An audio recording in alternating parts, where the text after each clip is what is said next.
ఆ ఉన్నటువంటి బాహువులలో 996 బాహువులను తన యొక్క సుదర్శన చక్ర ధారల చేత తెంచేశాడు. 4 బాహువులు వదిలేశాడు. ఈ 1000 చేతులు ఉండబట్టి కదా వీడి ఇంత తిక్క పనులన్నీ చేస్తున్నాడు. ఈ 996 చేతులు తెగ నరికేసి 4 చేతులు వదిలేశాను. ఇప్పుడు ధర్మార్థ కామ మోక్షములు వాడికి తెలిసాయి. ఇప్పుడు వాడి శరీరమునందు రజోగుణ తమోగుణాలు లేవు, శుద్ధ సత్వంతో ఉంటాడు. ఈశ్వర, నీ భక్తులలో అగ్రేసరుడు అవుతాడు. బాణాసురుడు అంటే గొప్ప శివభక్తుడు అని చెప్పుకుంటారు. ఎక్కడ అసుర సంధ్య వేళలో బాణాసురుడి యొక్క చరిత్ర, ఉషా అనిరుద్ధుల చరిత్ర చెప్పుకుంటారో అక్కడక్కడ విజయములు సంభవిస్తాయి. ఒకానొక నాడు కృష్ణ భగవానుడు పరమ సంతోషంగా రుక్మిణీదేవి యొక్క మందిరంలోకి ప్రవేశించాడు. అది అసుర సంధ్య వేళ దాటినటువంటి కాలం. ఆ ఇంట్లో ఎక్కడ చూసినా సరే ఆ కర్పూరము, అగరు మొదలైనటువంటి సువాసనలతో ఉంది. ఇంటికి కొన్ని నియమాలు ఉండాలి. ప్రతి ఇంటికి కూడా కొన్ని నియమాలు ఉండాలి. ఎందుచేత అంటే కొన్ని ఉగ్రత కలిగినటువంటివి, ఔద్ధిక్యముతో కూడినటువంటివి కొన్ని ఇళ్లలోకి ప్రవేశిస్తాయి. ఎంత కాదు అన్నా అది సత్యం. కాబట్టి లేకపోతే ఉత్తిష్టంతో భూత పిశాచాహ అని ఎందుకంటాం పూజలో. కాబట్టి ప్రతి ఇంటిలోనూ కూడా ప్రతిరోజు ఒక మంచి అలవాటు ఉండాలి. ఏమిటా అలవాటు అంటే ఏదో ఒక భగవన్మూర్తి ఉండాలి ప్రతి గదిలో. ప్రతి గదిలోనూ ఒక భగవన్మూర్తి లేదనుకోండి, ఆ గదికి ఒక పవిత్రత ఉండదు. ఒక సాంబ్రాణి కడ్డీని పట్టుకుని వెలిగించి ఒక్కసారి గదిలో ఉన్నటువంటి అన్ని మూర్తులకి చూపించి ఇంట్లో సాంబ్రాణి వెలిగిందనుకోండి ప్రతిరోజు, అది ఇంటి లోపల ఉండేటటువంటి అపవిత్రమైన వాతావరణమును విరవగలిగినటువంటి శక్తిని పొంది ఉంటుంది. సాంబ్రాణికి ఉన్న శక్తి అది. అందుచేతనే ఇంట్లో సాంబ్రాణి ప్రతిరోజు వేసినట్లయితే, ఒక ధూప్ స్టిక్ వెలిగించగలిగితే ఆ ఇంట్లో ఉండే వాతావరణం పవిత్రంగా ఉంటుంది. మీకు తొందరగా ధ్యానంలో మనస్సు లయమవడానికి కానీ, లేకపోతే భగవత్ సంబంధమైనటువంటి విషయాల పట్ల తాదాత్మ్యత కానీ, మనస్సులో భగవంతుని యందు భక్తి కానీ నిలబడేటటువంటి వాతావరణం ఆ ఇల్లు సృష్టిస్తుంది. మీరు ఏ ఇంట్లో ఉంటున్నారో ఆ ఇంట్లో అటువంటి వాతావరణాన్ని మీరు సృష్టించుకోలేకపోయారనుకోండి, భగవంతుడి మీద మనస్సు నిలబెట్టడం కష్టం అవుతుంది. అసలే సహజంగా ఇంద్రియాలకి చాపల్యం ఉంటుంది, మనస్సుకి ఆ చాంచల్యం ఉంటుంది. వీటిని ఇంకా పెంచి పోషించేటటువంటి వాటిని తెచ్చి ఇంటి నిండా పెట్టారనుకోండి, ఉన్న ఔద్ధత్యం చాలక ఇవి ఇంకా పెంచుతాయి. పెంచి ఇంకా భ్రష్టత్వం వైపుకు వెళ్ళిపోతాడు. అలా వెళ్ళిపోకుండా ఉండాలి అంటే వాతావరణం పవిత్రమైనటువంటి వాతావరణాన్ని ఏర్పాటు చేయాలి. చేత రుక్మిణీదేవి యొక్క మందిరంలో చక్కగా అగరు, కస్తూరి మొదలైనటువంటి పరిమళ ద్రవ్యముల యొక్క సువాసన వస్తోంది. అక్కడ ఉండేటటువంటి ఆ కిటికీల యొక్క రంధ్రముల గుండా చంద్రుని యొక్క లేత కిరణములు లోపలికి ప్రవేశిస్తున్నాయి. ముత్యాల జాలు కట్టబడినటువంటి ఒక తల్పం ఒకటి అక్కడ అలంకారము చేసి సిద్ధంగా ఉంది. కృష్ణ పరమాత్మ వచ్చి అక్కడ కూర్చోగానే చేతిలో దండమును పట్టుకుని దాని చివర ఉండేటటువంటి గాలి వీచడానికి ఉపయోగించే విషినికర్ర వంటి సాధనము చేత అక్కడ ఉన్నటువంటి పరిచారికలు శ్రీకృష్ణ పరమాత్మని సేవిస్తున్నారు. కృష్ణ పరమాత్మ యొక్క ఆగమనాన్ని తెలుసుకున్నటువంటి రుక్మిణీదేవి గబగబా వెళ్లి ఆ పరిచారిక చేతిలో ఉండేటటువంటి ఆ దండాన్ని తను తీసుకుని కృష్ణ పరమాత్మకి ఇసురుతోంది. ఇసురుతుంటే కృష్ణుడు రుక్మిణీదేవి వంక చూసి పరమ ప్రసన్నుడై, మీరు ఈ విషయాన్ని ముందు గుర్తెరగాలి. ఎందుకంటే నేను ఒకరిని కర్కశంగా మాట్లాడుతున్నాను అనుకోండి, కర్కశంగా మాట్లాడేటప్పుడు నా ముఖంలో అప్రసన్నత గోచరిస్తోంది అనుకోండి, అప్పుడు నేను ఒక రకమైనటువంటి వ్యగ్రతకి లోనై ఉన్నాను అని గుర్తు. నేను వ్యగ్రతకి లోను కాకుండా వచ్చిన వాళ్ళని చాలా చిరునవ్వుతో పిలిచి కూర్చోపెట్టి మాట్లాడేటప్పుడు మాట్లాడినటువంటి మాటలు మాత్రం నా ముఖంలో చిరునవ్వేం చెదిరిపోలేదు. నేను చక్కగా నవ్వుతూనే ఉన్నాను. మాట్లాడేటప్పుడు పరమ ప్రసన్నంగా ఉన్నాను. కానీ మాట్లాడినటువంటి మాట మాత్రం అవతల వాళ్ళు స్పృహ కోల్పోయేలా ఉంది. అంటే తను వ్యగ్రతకి లోనై మాట్లాడుతున్నాడా, వ్యగ్రతకి లోను కాకుండా మాట్లాడుతున్నాడా? అంటే తను వ్యగ్రతకి లోను కాలేదు. తానే వ్యగ్రతకి లోనైపోయిన వాడు అవతల వాళ్ళని దిద్దుతాడు. తను వ్యగ్రతకి లోను కాకుండా ఆయన ఏదో ప్రతిపాదన చేస్తున్నాడు, ఆయన ఏదో ఒక మాట మాట్లాడుతున్నాడు. కానీ ఆ మాట ఇవాళ చాలా దారుణమైనటువంటి మాటలు కొన్ని మాట్లాడతాడు కృష్ణ పరమాత్మ. మనం ఎప్పుడూ అసలు ఊహించం కూడా రుక్మిణీదేవితో కృష్ణుడు అలా మాట్లాడతాడు అని. ఆయన అన్నాడు, రుక్మిణి నిన్ను చూస్తే నాకు పొరపాటు చేసేవేమో అని అనిపిస్తోంది. ఎందుచేతనంటే వివాహం జరిగేటప్పుడు వధువు వేపువారు వరుడి వేపువారు కూడా సమానమైనటువంటి స్థితిలో ఉన్నవారై ఉండాలి. నేను ఐశ్వర్యహీనుణ్ణి, దరిద్రుణ్ణి, ఎక్కడో సముద్ర గర్భంలో ఇల్లు కట్టుకున్నవాణ్ణి. నీకు శిశుపాలుడి వంటి మహా ఐశ్వర్యవంతుడితో నీ అన్న వివాహాన్ని సిద్ధం చేశాడు. నువ్వు నిష్కారణంగా అంత మంచి సంబంధాన్ని విడిచిపెట్టుకుని ఏమీ చేత కానివాణ్ణి, పిరికివాణ్ణి, సముద్ర గర్భంలో ఉన్నవాణ్ణి, దరిద్రుణ్ణి నన్ను నువ్వు చేపట్టావేమో అని అనిపిస్తోంది. నువ్వు చేసినటువంటి పొరపాటు దిద్దుకోవాలి అని నీ మనస్సులో కోరిక ఉంటే అట్లాంటి అవకాశం నీకు కల్పించడానికి నేను సిద్ధంగా ఉన్నాను. ఎందుచేత అంటే నా పరిస్థితి ఏమిటో రుక్మిణి నీకు చెప్తున్నాను. లోకుల నడుబడిలోని వారము కాము, పరులకు మా జాడ బయలుపడదు. బలమదోపేతులు పగగొండ్రు మాతోడ, రాజపీఠములకు రాము తరచు. శరణంబు మాకు ఈ జలరాశి సతతంబు, నిష్కించనుల మేము నిధులలేవు. కలవారు చుట్టాలు కారు, నిష్కించన జన బంధులము, ముక్త సంగ్రహులము, గూఢవర్తనులము, గుణహీనులము, భిక్షులైన వారి కాని ఆశ్రయింపము. ఇందు ముకుల తగుల, ఇటువంటి మము బోటి వారినేల తగుల వారిజాక్షి. ఆయన అన్నాడు, లోకుల నడువడిలోని వారము కాము. అందరూ లోకంలో ఉన్న వాళ్ళు ఎలా ప్రవర్తిస్తారో మాది అటువంటి ప్రవర్తన కాదు. పరులకు మా జాడ బయలుపడదు. మా యొక్క జాడ మేము ఎక్కడుంటున్నామో అసలు పరులకి తెలియదు కూడా. ఎందుకంటే ఎక్కడో సముద్ర గర్భంలో ద్వారకలో ఉంటాడు ఆయన. బలమదోపేతులు పగగొండ్రు మాతోడ, చాలా బలంతో వ్యగ్రతతో మదించి ఉన్నటువంటి వాళ్ళు ఎవరుంటారో అటువంటి వాళ్ళు మాతో శత్రుత్వం పెట్టుకుంటూ ఉంటారు. రాజపీఠములకు రాము తరచు. నేను ఎప్పుడూ సింహాసనం ఎక్కి కూర్చొని పరిపాలన చెయ్యను. యదువంశానికి ఉన్నటువంటి శాపం చేత ఆయన ఎటువంటి పరిపాలన చెయ్యలేదు. శరణంబు మాకు ఈ జలరాశి, ఎప్పుడు నేను ఈ నీళ్లలో ఎక్కడో దాక్కుని ఉంటాను. సతతంబు నిష్కించనుల మేము నిధులు లేవు. ఒకళ్ళ దగ్గరికి వెళ్ళి యాచించేవాణ్ణే కానీ నాకు అంటూ ఐశ్వర్యమేం లేదు. కలవారు చుట్టాలు కారు. పోనీ ఐశ్వర్యవంతులు చుట్టాలు ఎవరైనా ఉన్నారేమో అంటే నేను గోపవంశంలో పుట్టాను, నాకు ఐశ్వర్యవంతులు ఎవరు చుట్టాలు లేరు. నిష్కించన జన బంధులము, ముక్త సంగ్రహులము. మోక్షం కోరేటటువంటి వాళ్ళు, ఇల్లు వదిలిపెట్టిన వాళ్ళు, సంసారాలు వదిలిపెట్టిన వాళ్ళు, ఇలాంటి వాళ్ళందరూ మాకు బంధుజనం. గూఢవర్తనులము, మేము ఎలా ప్రవర్తిస్తామో ఎవరికీ తెలియదు, చాలా గూఢంగా ఉంటుంది, రహస్యంగా మా ప్రవర్తన. గుణహీనులము, మాకు గుణం లేదు. భిక్షులైన వారి గాని ఆశ్రయింపము, భిక్షమెత్తుకునేటటువంటి వాళ్ళని మేము ఆశ్రయిస్తుంటాం. ఇందుముఖుల, ఇటువంటి వాణ్ణి, ఇంత అందమైనటువంటి నువ్వు వివాహం చేసుకోవడం కోరి నన్ను వలవడం, వలచి ఉత్తరం రాసి నన్ను నువ్వు స్వీకరించడం అనేటటువంటిది అంత యోగ్యమైన పని అని నేను అనుకోవట్లేదు రుక్మిణి. తగదని ఎరుగవు మమ్మం తగిలితివి మృగాక్షి, దీనం తప్పవు నీకుం తగిన మనుజేంద్రు నొక్కని తగులుము, గుణహీన జనుల తగునే తగులను. కాబట్టి నీ ఐశ్వర్యానికి, నీ సౌందర్యానికి, నీ గుణానికి, నీ బుద్ధికి, నీ సౌశీల్యానికి తగినటువంటి వరుణ్ణి ఎన్నుకుని నువ్వు మళ్ళీ పునర్వివాహం చేసుకుంటే బాగుంటుంది అని నేను అనుకుంటున్నాను. కాబట్టి నువ్వు అటువంటి వివాహం చేసుకుంటే బాగుంటుంది, నేను నీకు ఏ రకంగా సరిపోతాను అని అడిగాడు. ఇది మనం ఇప్పుడు భాగవతంలో కృష్ణుడు అలా రుక్మిణీదేవితో మాట్లాడతారని నేను అనుకోవట్లేదు. ఇక్కడ నేను ఒక చమత్కారమైనటువంటి విషయం చెప్పవలసింది. నేను ఇలాంటి ప్రమాదకరమైనటువంటి ఘట్టం ఒకటి రామాయణంలో చేశాను.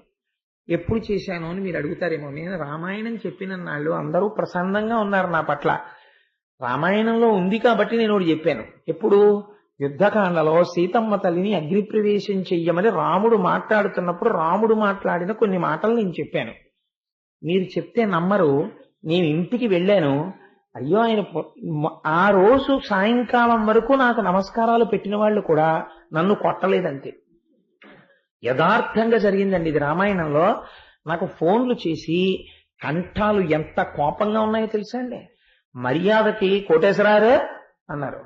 ఎంతో ప్రియంగా పిలిచేవాళ్ళు కూడా కోటేశ్వరారు మీరైనా మాట్లాడేది, నమస్కారం మీకు విషయం చెప్పాలని ఫోన్ చేశాం, కట్టడం ఇష్టం లేక పెట్టిన నమస్కారం అది తెలిసిపోతోంది.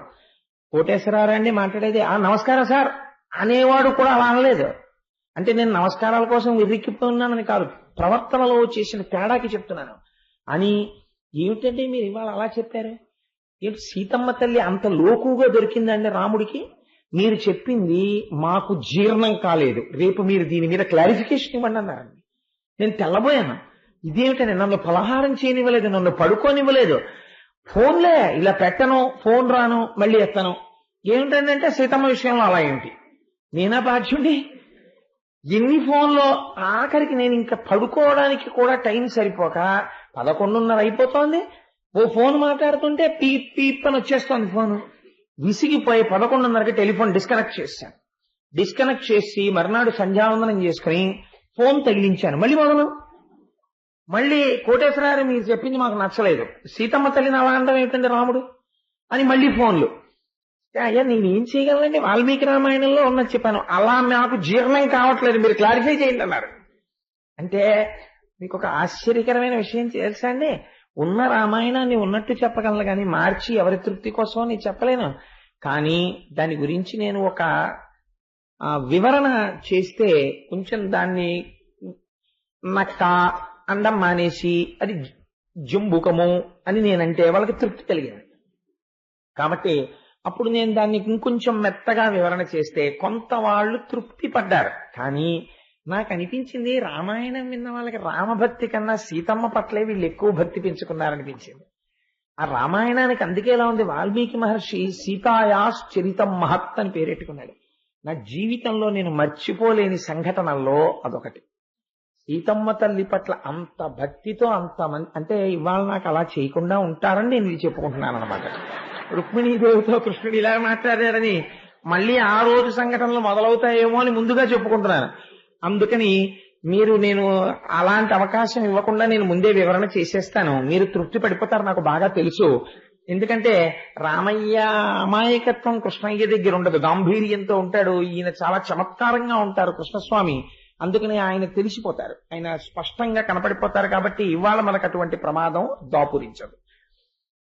కాబట్టి ఈ మాటలన్నీ కాబట్టి నువ్వు ఎవరినైనా పునర్వివాహం చేసుకుంటే బాగుంటుంది అని నేను అనుకుంటున్నాను, ఎవరైనా సంపత్తి కలిగినటువంటి వాడిని నువ్వు వివాహం చేసుకో అన్నారు. ఈ మాటలు మాట్లాడుతున్నప్పుడు విసురుతున్నటువంటి రుక్మిణీదేవి యొక్క ముఖవళికలు మారిపోవడం ప్రారంభించి అంత అందంగా ఉండేటటువంటి తల్లికి ఆపాదమస్తకం చెమటలు పట్టేయడం మొదలుపెట్టాయి. పెదవి అదిరిపోయి ఒళ్ళంతా వణికిపోయి చిట్ట చివరి మాట అన్నాడాయన, నువ్వు ఎవరినైనా వివాహం చేసుకోవచ్చు అని. చప్పుడయింది. ఏమిటి చప్పుడయింది అని ఇటు పక్కకి తిరిగాడు. ఆవిడ స్పృహ తప్పి కింద పడిపోయింది. ఇంత కృష్ణ పరమాత్మ ఈ మాటలు అన్నవాడు ఏం చేశాడో తెలుసా అండి? లేచి గబగబా రుక్మిణీదేవి దగ్గరికి వెళ్ళి 2 చేతులతో ఎత్తి కూర్చోపెట్టుకుని ఒళ్ళో కని సంభ్రమంబున తనువునంతనువుగా అనువున చందనం వల్లనలది గంధం తీసుకొచ్చి ఆవిడ ముందు చల్లపడడం కోసమన ఆవిడ ఒళ్ళంతా గంధం రాసేట. కన్నీరు పన్నీట కడిగి ఆవిడ ఏడుస్తుంటే ఆయన ముఖం చూసి ఆవిడేం మాట్లాడలేకపోతోంది, కానీ వెక్కి వెక్కి ఏడ్చేస్తోంది ఆయన అన్న మాటలకి. ఆ కన్నీటిని పన్నీటితో కడిగట్ట. కన్నీరు పన్నీట కడిగి కర్పూరంపు పలుకులు చెవులలో బారనూది, కర్పూర వాసన వచ్చేటటువంటి ఆ పలుకులు, అటువంటి సువాసన ఆవిడ చెవులలోకి ఊదెట్టే.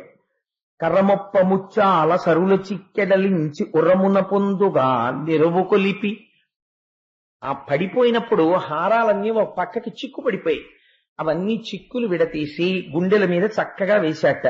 తిలకంబు నునుపాల పలకంబుపై తీర్చి వదలిన భూషణ వళులు తొడిగి, ఆ నుదుట చెమట పట్టేసి కరిగిపోతున్నటువంటి కుంకుమని చక్కగా దిద్ది ఆ ఒంటికి పట్టిన చెమటంతా తుడిచేసి కమలదళ చారుతాళ వృంతమున విసిరి ఒక పెద్ద తామర పువ్వు రేకులతో చేసిన విసినికర్ర తెప్పించట. అడుసు తొక్క నేల కాలు కడుగ నేల అన్నట్టుంటుంది మనకు పైకి చూడ్డానికి. ఆ తామర పువ్వు రేకులతో చేసిన విసినికర్ర ఒకటి తెప్పించి విసిరెట్ట. అంటే అలాంటివి కూడా ఇళ్లలో ఉంచుకోవడం మంచిదనమాట. కాబట్టి విసిరెట్ట. పొలుచు పయ్యద కుచముల పొందుపరచి చిత్తముగురొత్తనొయ్యన సేద తీర్చి బిగియ కౌగిట చేర్చి నెమ్మగము నిమిరి, అమ్మవారికి ఉపశాంతి కలిగేటట్టు, ఆవిడ ప్రసన్నమయ్యేటట్టు ప్రవర్తించి ఆవిడిని తన ఒడిలో కూర్చోపెట్టుకున్నాడు. కూర్చోపెట్టుకుని, అయ్యో అదేమిటి రుక్మిణి, నేను 2 విరసోక్తులు ఆడాను నీతోటి. సరసోక్తులు భర్త ఆడతాడు భార్యతోటి, నేను నీతో ఇవాళ విరసోక్తిని ఆడాను. ఆ మాట అన్నందుకే నువ్వు అంత నొచ్చుకుని అలా పడిపోయావేమిటి అన్నాడు. అయితే మీకు వెంటనే ఏమండి, ఎంత సరసోక్తికైనా ఓ హద్దు ఉంటుంది, విరసోక్తికైనా ఓ హద్దు ఉంటుంది. ఇదేం విరసోక్తి అండి, అందులో కృష్ణుడి లాంటి స్వామి ఇలా మాట్లాడవచ్చా అని మీకు అనుమానం వస్తుంది.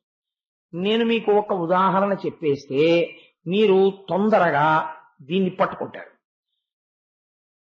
ఎన్నడూ అబద్ధమాడనటువంటి వ్యక్తి ఇలా ప్రవర్తించడు ఆయన అని మనందరం ఆశలు పెట్టుకున్నటువంటి వ్యక్తి, ఈయనని మనం తప్పకుండా నమ్మవచ్చు అనుకున్నటువంటి వ్యక్తి ప్రవర్తనలో చిన్న తేడా ప్రారంభమైందనుకోండి.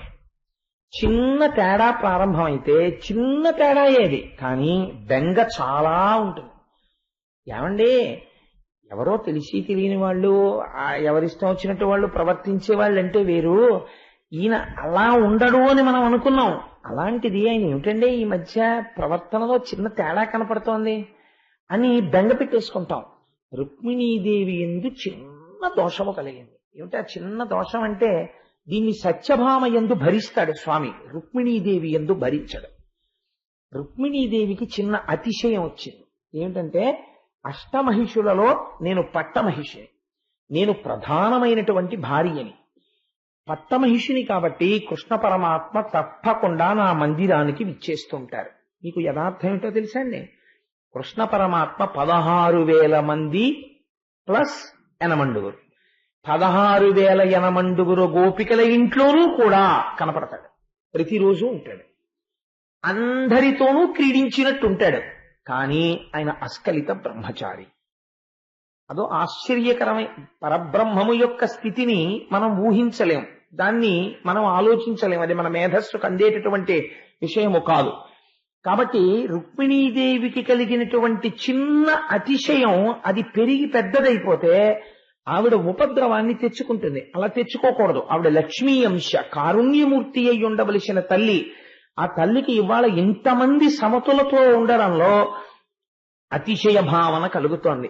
ఈ అతిశయ భావన ఆమె యందు తీస్తే ఆవిడ పరమమంగళప్రదురాలుగా నిలబడుతుంది. కాబట్టి ఆవిడిని దిద్దుబాటు చెయ్యాలని మాట్లాడిన మాట తప్ప, ఆయన నిజంగా విరసోక్తి నాటడంలో, ఆయన కోపానికి ఏదైనా కడుపులో పెట్టుకుని మాట్లాడిన వాడైతే చిరునవ్వుతో ఒకలా ఉండి పైకి అలా మాట్లాడ్డు కదా. అందుకే ఆయన మాట్లాడే ముందు ఆయనకున్నటువంటి స్థితిని పోతనగానంత వర్ణన చేసిన తర్వాత పద్యాన్ని ప్రారంభం చేశారు. కాబట్టి ఇప్పుడు కృష్ణ పరమాత్మ రుక్మిణీదేవి పట్ల ప్రవర్తించినటువంటి తీరు ఆమె అభ్యున్నతి కొరకు ప్రవర్తించినటువంటి ప్రవర్తన.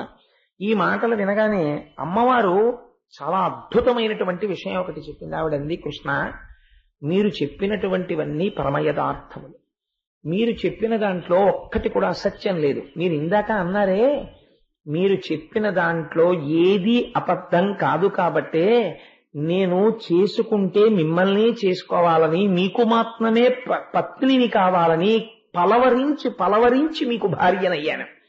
కారణం ఏమిటో చెప్పమంటారా? అదే పద్యాన్ని మీరు ఇంకో కోణంలో చూడండి. లోకుల నడువడిలోని వారము కాము. లోకులందరూ ఎలా ఉంటారో మీరు అలా ఉండేవారు కారు, మీరు పరమాత్మ. అందుకే మిమ్మల్ని చేరుకున్నాను. పరులకు మా జాడ బయలుపడదు. ఎదురుగుండా భార్య కనపడుతుంది, కొడుకు కనపడతాడు, కూతురు కనపడుతుంది. ఇక్కడే ఉన్న పరమాత్మ ఎప్పుడూ బయటపడ్డవు. అందుకని అందరికీ కనపడేటటువంటి రూపానివి కవు, పరబ్రహ్మ స్వరూపానివి. బలమదోపేతులు పగదుండ్రు మాతోడా. బలంతో అతిశయించి మదమెక్కిన వాళ్ళుంటారే, మా అంత వాళ్ళ మేమన్న వాళ్ళు నీతో వైరం పెట్టుకుంటారు, నిన్ను మర్చిపోతుంటారు. నువ్వు చెప్పింది యథార్థమే.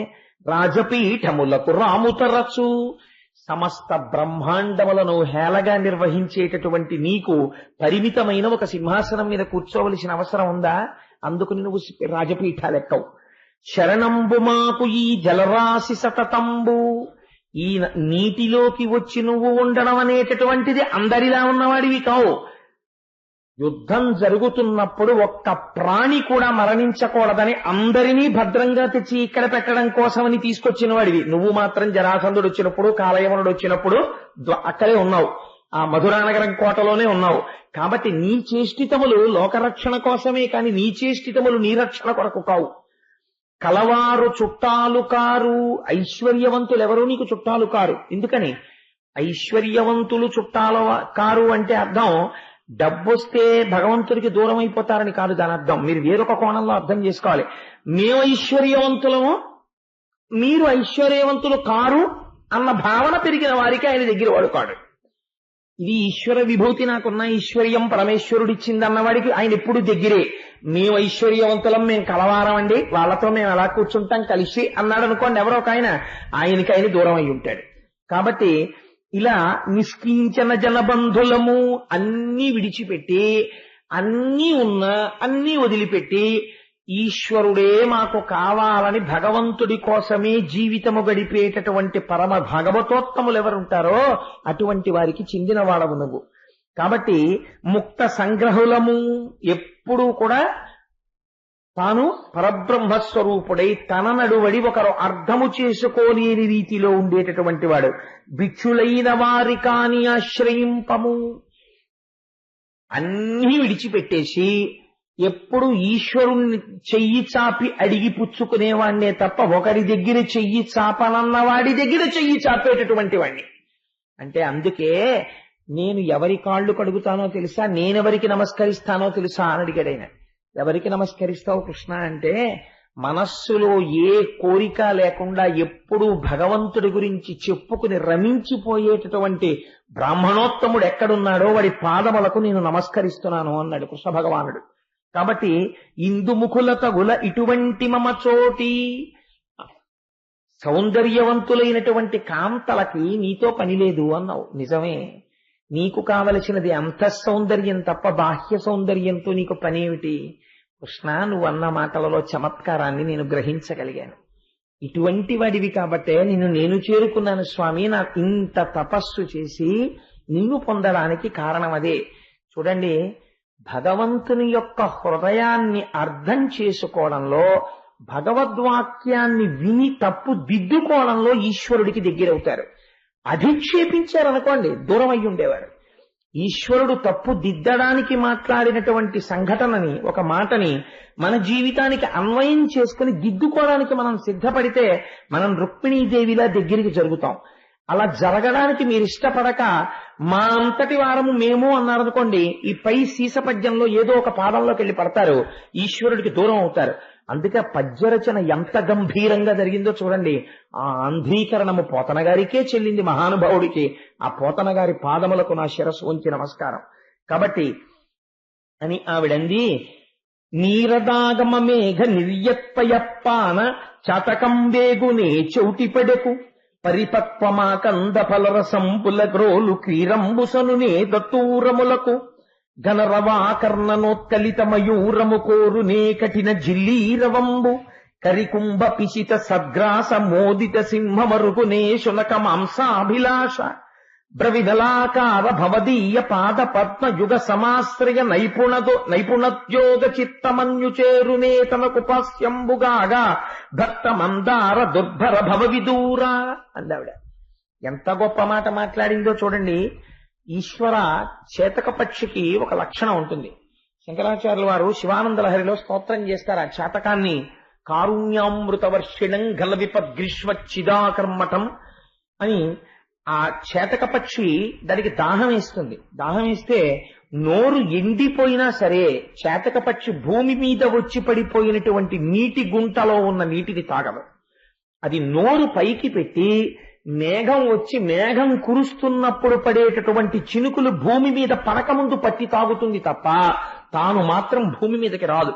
మనకి పక్షులు జీవితాన్ని నేర్పుతాయండి. హోమపక్షి అని ఒక పక్షి ఉంది. ఆ పక్షి భూమిని అసలు ముట్టదు. అది ఎప్పుడు ఆకాశ పథంలో తిరుగుతుంది. అందుకే అది యోగికి సంబంధించినటువంటి పక్షి అని రామకృష్ణ పరమహంస చెప్తారు. అది గర్భం కూడా ఎక్కడ దాలుస్తుందో తెలుసా అండి? ఆకాశంలోనే. అది ప్రసవం ఎక్కడో తెలుసా అండి? ఆకాశంలోనే. మరి పిల్ల పుట్టినప్పుడు ఎలాగా అంటే ఆ పిల్ల ఎక్కడో ఆకాశ పథంలో పుట్టి ఎగరడం చేత కాక కింద పడిపోతుంది. కింద పడిపోతున్నప్పుట హోమపక్షి యొక్క బిడ్డ భూమికి దగ్గరికి వచ్చేశాక చెయ్యి నేను భూమిని ముట్టనని రెక్కలు అల్లార్చి మళ్ళీ ఆకాశంలోకి వెళ్ళిపోతుంది. అంతే, ఆ ఆకాశంలోనే తిరుగుతాయి.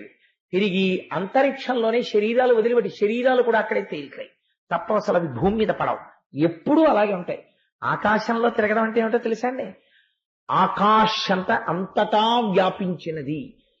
కుంజరహ అంటే భూమిని అంటి పెట్టుకుని ఉండేవాడు, అంటే ఎప్పుడు సంసారమునందు ఉండేవాడు.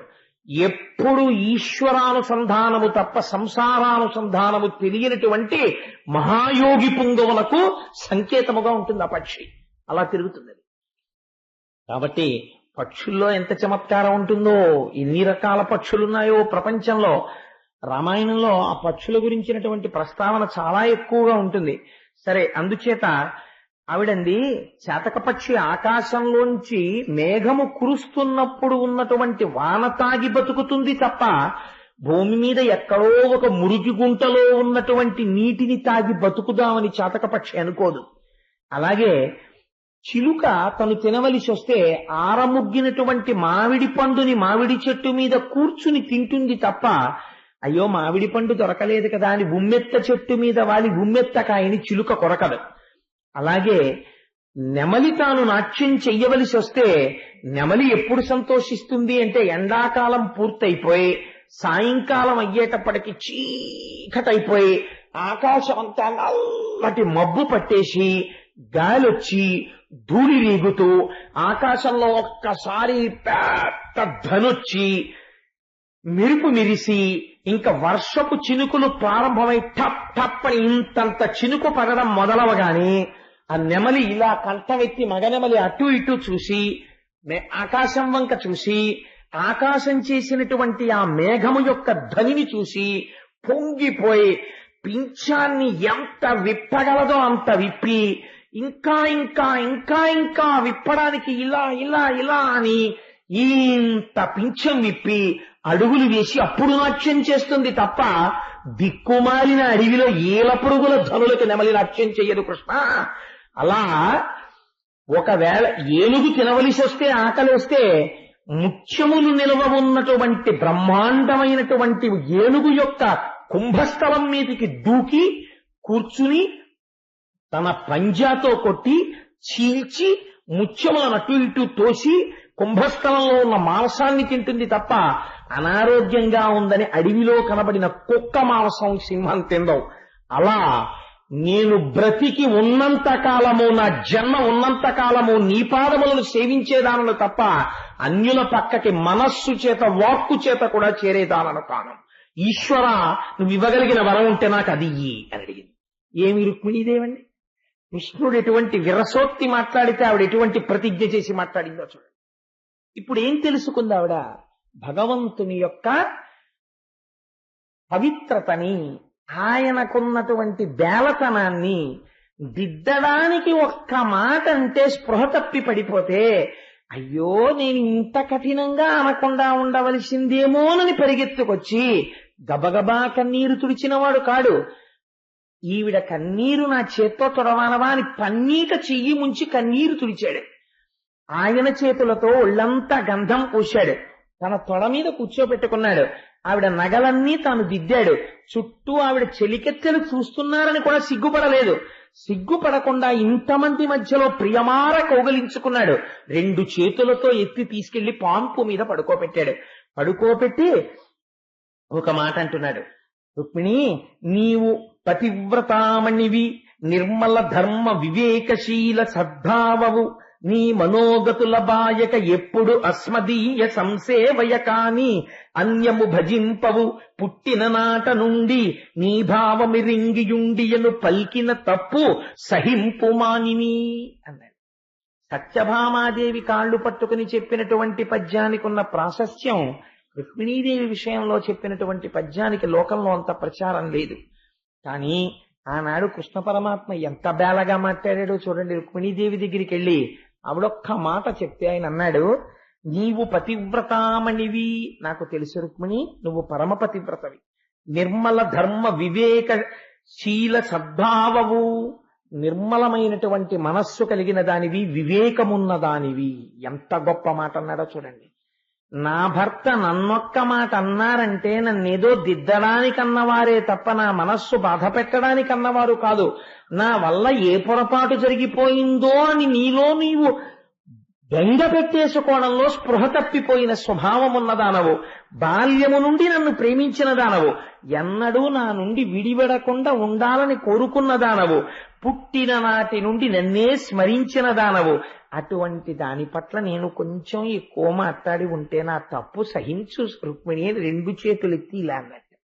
రుక్మిణీదేవి గభాలన ఆ చేతులు పట్టుకుని, స్వామి మీరంత మాట అనకూడదు, నాకు ఒక్క వరం ఇవ్వండి అని అడిగింది. ఎంత చిత్రమైనటువంటి మాటో చూడండి. ఆవిడంది, కృష్ణ నేను మిమ్మల్ని అడిగే వరం ఏమిటో తెలుసా? ఇది బాహ్యమునందు భర్త భార్యతో కాని భార్య భర్తతో కాని అనలేదు. ఈ సంఘటన మనం బాగా జ్ఞాపకం పెట్టుకోవాలి. నా అంత భక్తుడు లేడన్న అతిశయం కాని, నా అంత గొప్పవాడు లేడన్న అతిశయం కాని, నేనింత వాణ్ణన్న అతిశయం కాని, లేకపోతే మీకు ఈశ్వరుడు ఏదో ఒక విభూతినిస్తాడు. ఒకరు అందంగా ఉండొచ్చు, ఒకరు పొడుగ్గా ఉండొచ్చు, ఒకరు తెల్లగా ఉండొచ్చు, ఒకరు ఐశ్వర్యంతో ఉండొచ్చు, ఒకరు పాండిత్యంతో ఉండొచ్చు, ఒకరు 4 మాటలు చెప్పగలిగి ఉండవచ్చు. ఏ విభూతి ఉన్నా ఆ విభూతి ఈశ్వరుడు యొక్క ప్రచోదనము. ఆయన అనుగ్రహించిన ఎందు ఈ లక్షణము పెట్టాడు. లేకపోతే నాకేముంది? నాకు దారుఢ్యమా? నేను ఎప్పుడైనా వెళ్ళి ఏ పల్లకి అన్నా స్వామివారిది, ఏ వెంకటాచలం లాంటి మహాక్షేత్రాల్లోనో పరమపురుషుడి యొక్క పల్లకీలు మోశానా? పొయ్యలేదు. లేదా పోని స్వామికి ఎప్పుడైనా చక్కగా కూర్చుని 1,00,000 చామంతి పూలు తెచ్చి పరవశించిపోతూ సహస్రంతో పూజ చేశానా? పూజ చేయలేదు. పోని ఎప్పుడన్నా నమక చమకాలతో పొంగిపోతూ సంతతధారతో ఈశ్వరాభిషేకం చేశానా? చేయలేదు. మరి నాకేమిచ్చాడు ఈశ్వరుడు? ఒక వేదిక మీదకి వెళ్ళేటప్పటికీ ఏవో 4 పద్యాలు పట్టుకుని భగవంతుడి గురించి 4 మాటలు చెప్పుకునే అదృష్టం ఇచ్చాడు. ఈ 4 మాటలు చెప్పుకుని నువ్వు తరించిపోరా, నేను స్వీకరిస్తానన్నాడు. ఈశ్వర, 4 మాటలు మాట్లాడగలిగినటువంటి శక్తి నాకు ఇచ్చి నన్ను తరింపచేశావు అని అనుకున్నాను అనుకోండి. అంటే ఉదాహరణ వేరొకరి మీద పెట్టకూడదు, అందుకని నా మీద పెట్టుకున్నాను అని అనుకుంటే పొరపాటు లేదు. నా అంత గొప్పగా ఎవడు చెప్తాడండి, నేను చాలా బాగా చెప్పానండి భాగవతం అన్నాను అనుకోండి, ఈశ్వరుడు ఒక్కసారి తన స్థానం ఏమిటో చూపిస్తాడు. ఓహో, నువ్వు కదురా చెప్తున్నవాడి భాగవతం, నేను చెప్పించానా ఇంకొకటి చెప్పించాడా? ఈశ్వర, నేనెవడిని చెప్పడానికి? నేనా చెప్పినవాడిని? నువ్వు చెప్పించావు. ఎవరన్నారండి ఈ మాట? ఉపన్యాసం చెప్పినవాడు కాదు. పోతన గారి పద్యాలు రాస్తే ఆయన పద్యాలు ఎదురు పెట్టుకుని చెప్పుకున్నవాడు కాదు. ఏ మహానుభావుడు 12 స్కంధములను ఆంధ్రీకరించాడో, మంత్రశక్తి తరగకుండా ఆంధ్రీకరించాడో అటువంటి వాడు నేను రాయలేదన్నాడు. పలికెడిది భాగవతమట, పలికించు విభుంటు రామభద్రుండట, నే పలికిన భవహరమగునట, పలికెద వేరుండుగాథ పలుకగనేలా. ఎప్పుడైనా చిన్న అతిశయం వస్తే ఈ ఘట్టాన్ని మనం జ్ఞాపకం చేసుకోవాలి. రుక్మిణీదేవి అంతటి దాన్ని కృష్ణ పరమాత్మ, రుక్మిణి నువ్వింత సౌందర్యవతివి, అంతటి వాణ్ణి వివాహం చేసుకోవలసిన దానివి, ఐశ్వర్యవంతురాలివి, కాబట్టి పాపం నన్ను అనవసరంగా వివాహం చేసుకుని బాధపడుతున్నావేమో, ఇప్పటికైనా నీ ఇష్టం, చేసుకుంటే ఎవరినైనా చేసుకో అంటే ఆ మాటకి బాధపడింది తప్ప అసలు నిజంగా ఒక మాట ఆవిడ తిరగేసి అనాలనుకోండి, నేను ఇలా అన్నానని అనుకోవద్దు, ఆవిడ అనాలనుకోండి, ఆవిడ అనగలదు. రుక్మిణీదేవి ఏమనగలదు? ఓహో, అందుకేలా ఉంది మీరు అంతమందిని చేసుకొచ్చారు అనొచ్చు కదండి. నేను అన్నానని కాదు, మీరు ఆలోచించండి. రుక్మిణీదేవి స్పృహ తప్పిపోవడం ఎందుకండి? ఆవిడ అనొచ్చు ఈ మాట, ఓహో అందుకేలా ఉంది, నేను చాలక 16,007 తెచ్చుకున్నావా అనొచ్చు. అలా అనుంటే ఆవిడ రుక్మిణీదేవి ఎందుకు అవుతుందండి? పనికి మాలిన ఉపన్యాసాలు వీధికి లెక్కి చెప్పేటటువంటి ఒక వనిత అవుతుంది. ఆవిడ రుక్మిణీదేవి అవ్వదు. రుక్మిణీదేవి గురించి పోతన గారంతా పరవశించిపోరు. రుక్మిణీదేవి అనగా ఎవరంటే బాహ్య సంపత్తితో పరవశించిపోయింది కాదు, అంతఃసంపత్తితో పొంగిపోయింది. ఈశ్వరుడు దేన్ని చూసి ప్రేమిస్తాడో తెలుసా అండి? ఈశ్వరుడి యొక్క విభూతి మీయందు ప్రసరిస్తే మీకు ఐశ్వర్యం వచ్చింది. ఈశ్వరానుగ్రహం ఉంటే మీకు అందం వచ్చింది. ఈశ్వరానుగ్రహం ఉంటే యవ్వనం నిలబడింది. ఈశ్వరానుగ్రహం ఉంటే మీరు కదలగలుగుతున్నారు. ఆ ఈశ్వర సంకల్పము ఇంత పిసరు మారిందనుకోండి, అంతే, రాజులు తరాజులైపోతారు. శ్రీగుణరత్న కోశంలో చెప్పినట్లు ఇవాళ రాత్రి వరకు సార్వభౌముడిగా ఉన్నవాడు. చిత్రనళీయంలో నలుడు చెప్పుకుంటాడు, సార్వభౌమపదంబు శరణమీరిన భోగి వంటలవాడౌచు బరగనేడు, విమలాత పత్రముల్ వెలయగల్గిన రేడు వర్షాతపతముల మెలగనేడు, భయద కోదండ ఖడ్గముల్ పట్టు వీరుడు గరిటయు క్రోవియు పట్టనేడు, విపుల కేసరి నక్కట పిల్లి చేసే అథమ విధమున ఇట్టిదే విధికృతంబు అని చెప్పుకున్నాడు. ఈశ్వరానుగ్రహాల తొలగిందనుకోండి, నలచక్రవర్తి అంతటి వాడు ఏమైపోయాడు? గరిటయు క్రోవియు పట్టనేడు అని చెప్పుకున్నాడు చిత్రనళీయం. ఏమి పద్యాలండి! ఎప్పుడైనా నలదమయంతుల గురించి ఆ చిత్రనళీయం చెప్పాలనిపిస్తుంటుంది నాకు. సరే మనకెందుకు అని ఊరుకుంటుంటాను. కాబట్టి భయద కోదండ ఖడ్గముల్ పట్టు వీరుడు, ఈశ్వరానుగ్రహం తప్పిపోతే ఎంతసేపు? కాబట్టి ఆ ఈశ్వరానుగ్రహాన్ని నిలబెట్టుకోవాలి. భగవంతుడు మనకి ఇచ్చినటువంటి ఐశ్వర్యాన్ని ఈశ్వర విభూతిగా అనుభవించడంలో అతిశయం కలిగినప్పుడు ఉత్తర క్షణం ఆనాడు రుక్మిణీదేవి ఎలా మాట్లాడింది? మాట్లాడి అంతఃసౌందర్యంతో గెలుచుకుంది. మీరు చూడండి, పార్వతీదేవి కన్నా సౌందర్యవతిని ప్రపంచంలో చెప్పరు. ఇంకా సౌందర్యము అంటే ఎవరిని చెప్తారో తెలుసా అండి? పార్వతీదేవిని. అంతటి అందగత్తె అయినటువంటి పార్వతీదేవి తపస్సు చేస్తున్నటువంటి పరమశివుడు ముందొచ్చి నిలబడి ఉపచారం చేస్తుంటే, సాక్షాత్తు మన్మధుడు బాణప్రయోగం చేస్తుంటే మూడో కన్ను తెరిచి కాల్చి వెళ్ళిపోయాడు. తప్ప చేపట్టలేదు శంకరుడు. ఎప్పుడు చేపట్టాడు?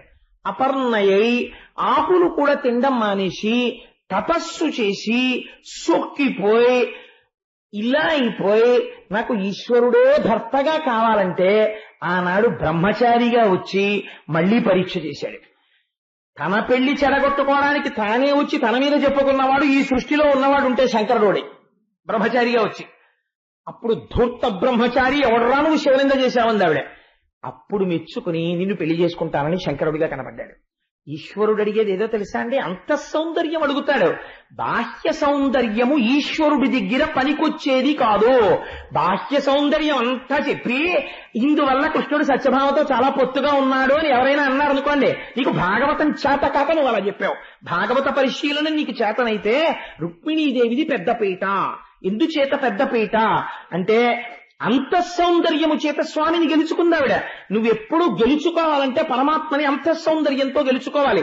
ఇక్కడ పెరగాలి. నువ్వు ఎలా పెరగాలి? నీ యందున్న విభూతి ఈశ్వర ప్రచోదనమని నువ్వు అంగీకరించగలగాలి. నీకున్నది ఏదైనా ఈశ్వరానుగ్రహమే అనగలగాలి. ఎలా? కష్టం వచ్చినా.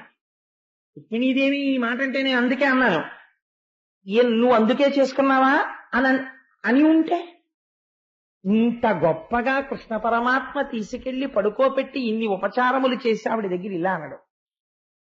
ఎవడు భక్తితో అలా నిలబడిపోతాడో ఇన్ని మాటలు ఇలా అంటే చిన్న అతిశయం కలుగుతోందేమో, అది కలగకుండా ఉంటే రుక్మిణీదేవి చాలా శోభిస్తుందని ఈ మాట అన్నందుకు ఆవిడ ఎంత గొప్ప గొప్ప ఉపమానాలు చెప్పిందండి ఆవిడ.